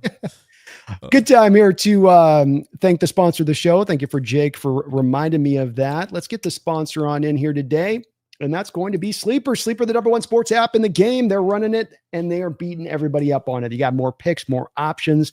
You got basketball, baseball. Pair them together. Get your overs, your unders. Go into your daily fantasy. Have you lost your fantasy league already? Recoup some of that pride today by getting it on the Sleeper app, and they will match you up to 100% of your first deposit up to $100 when you use my code, NEST, or you use Jake's code. JKB. JKB. I wasn't showing on the screen, so I wasn't sure I was in there. Oh, yeah. We can hear you. I keep you on the mic with it. So JKB or NEST, both of them will match you up to 100% of your first deposit. You can see here, I've got the picks on the side. You like my picks on the side here, Jake? Cup over 29.5, Higbee over 20.5, and Kyron over 59.5. I think you guys are going to try to run this game. I like it. So we got the Jake of approval on that. You can also get a free $20 donation on top of this just for creating a login, $20 into your account. So $120 from me and Jake to you through the Sleeper app. Terms and conditions do apply. Please see their site for details, but nice $120 in your pocket to support our shows at the very same time. You know what we call that in my area? A win-win-win, Jake. Everybody wins at that point. Everybody does. Last couple of donations here, and sorry if we're kind of plowing through these a little quicker. I got to get over at 4:00 to another show here. Jason, you've been so kind. Thank you for another donation on your end. He looks like he's on the sticks too. I just noticed that, huh? Pretty nice with the sticks. Oh, he's a great drummer. Let's go. Great drummer. My dad's a drummer too. We got that in common a little bit. How about that? Jason, thank you again for that $5. Says this is the 4th highest rated Rams team in history on Pro Football Reference after 67, 2001, and 1973. That legendary 73 squad. That would have been the that was the front four. That was you guys had a nickname, didn't they? Yeah, they had the nickname Fearsome on that. Foursome Rams. The Fearsome Foursome. There we go. I think yeah, that one of the great was- nicknames. That so 1973 was that still the? It probably was. Wasn't it? Merlin Olsen's a friend of mine. He comes over to my house often. You remember that reference in the movie? Anchorman reference? Merlin That was Olsen the and me are year. great friends. You're funny. That was the year that actually, do you know who they drafted? Who they draft that year? They drafted the origin of how I became a Rams fan. My dad grew up next to Jim Youngblood. So they drafted Jim Youngblood. They also drafted Ron Jaworski. Oh, let's go. And they drafted Fred Dreyer too. So Fred Dreyer, good player. Yeah. yeah, Underrated very good Rams player. teams in there, man. This and then that was a front fours. And they Legitimate, ran man. into the Dallas Cowboys. Well, that was a tough Cowboys team. They were rolling at that time. What are you going to do, you know? You're right, though. This team was crazy with Fred Dreyer, Merlin Olsen, Jack Youngblood. It wasn't the Fearsome Foursome, I don't believe, but you still had some of the remnants from the Fearsome Foursome. Isaiah Robertson, fantastic. Probably the best inside linebacker the Rams have had. So, yeah, they had Larry Brooks was great. Yeah, they had a great roster. So They certainly did. They certainly did. yeah. Quick two, just give me a one or the other on this. Mhm. Eric Dickerson or Marshall Faulk? So tough. I'm going to go Marshall Faulk because of his pass protection ability and his pass catching ability. He's what you see with Christian McCaffrey times that by 3, and that's Marshall Faulk. Agreed. Yeah, no, I think he had it even more so. He was unbelievable player and the full meal deal, what he brought to your point. Matthew Plowden, thank you for the $5 donation. Says, Jake, I think that 95 season we started 6-0, then won one more game the rest of the year. Is that how that played out? Ooh. It's like 2016 when everyone's like, they started off 3-1 and Case Keenum's eating victory waffles with Ryan Seacrest, and then they don't win another game until I go and watch Case Keenum take down Bryce Petty against the Jets. Oh, it was awful. 2016 was Lord. awful. Goff went 0-7. Ugh. It was, Yeah. Well, hey, but it got you to McVay, though. That's the thing about it. exactly why I would never trade it away for anything.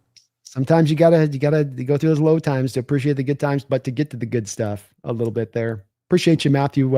Again, Matthew, thank you for all of your support today. That's on your side. Thank you for all your donos and Appreciate Jason you, as well. You guys are tremendously kind here in the channel with us today. We got Alec Martin in the house, my man who did this behind me. You can't see it because I got a reflection going, but we got the backdrop up here of our roundtable crew there. Hell Isaac yeah. is a cooler name than Steve. Case closed. Well, that's true. Steven is better he's than got even you Steve. beat there. Steve is, especially Isaac Bruce. I mean, that's just a cool name in general. That last name with two first names always makes you more of a badass. Yeah. You got 2 first names. I mean, it's the way it goes. But you know, yeah. Largent's pretty epic. Largent sounds pretty. The Reverend is what legendary. they called him. Reverend Ike. Reverend Ike. I like it, Alex. Well, thank you for 39 months. Another OG guy on your side over there. Yeah. Thank you for all that. And as well, thank you for the help on my backdrop, Alex, making this on He this picked back me side up of from it. the airport. He's a real one, man. He really He's is. the man. He's the man. Thank you for that, man. You're awesome. Feed me. Thank you for the $2 donation. He says, tell Jake about the Mike Vrabel report. You might have to put in the chat what you mean by the Mike Vrabel report. What did Vrabes do? I'm a big Mike Vrabel fan. Yeah, if you can put quick in the chat as we're wrapping up what you mean by that. Feed me. I'm not too sure on that. What you mean by the Mike Vrabel report? Oh, that the Tennessee Titans. I think we said the Titans. So the Patriots called the Titans for a trade at the trade deadline, and the Titans kabooshed it because they're still bitter about Vrabel for some reason. With him. That was the report. What's her name? Strunk. Awful. Sell the team. You're terrible. You're an embarrassment. It comes back to a theme me and Jake have talked about on this channel today, Feed Me, which is that we like to think of this as being a sport of parity and everybody's got a chance at the start of the year. And to a degree, they kind of do. But there's also a lot of teams out there that are just doing so many things openly dumb. Not in like, well, it depends on where your perspective is. No, openly dumb.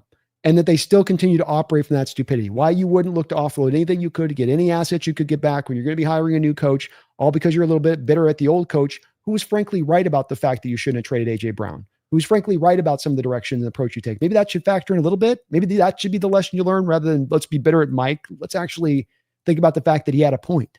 Yeah, I agree. And, and then of course it just goes to show you your organization isn't strong, because if you're still that torn up about something that already happened. I mean, he went a full year without coaching. Yeah. I don't know.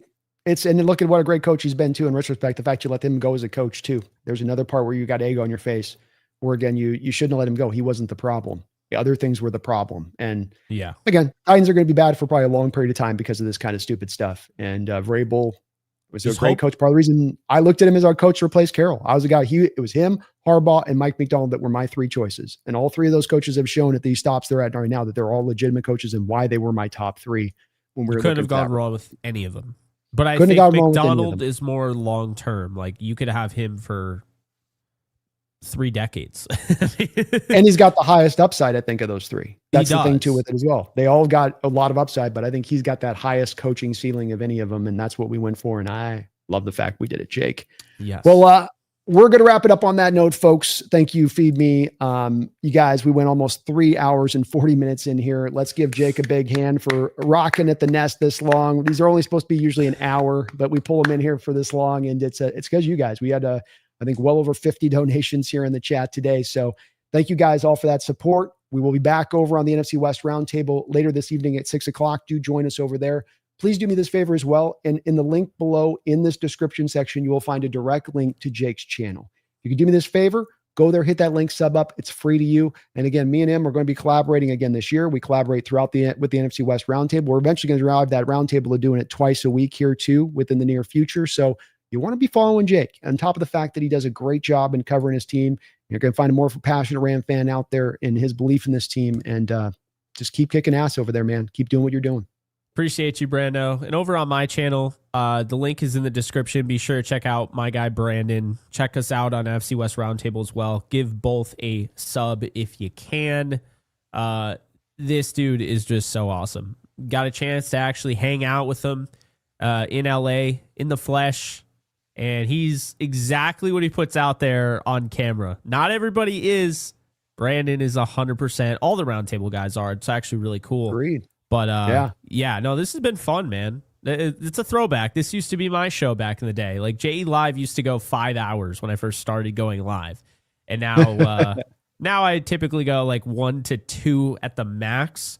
But this was fun. I really enjoyed it. We had just so many things to talk about, like we always do on the FC West Roundtable. So yeah, we got our stuff out of the way, the stuff we wanted to talk about that we don't have enough time to. Otherwise, the FC West Roundtable would be 3 hours.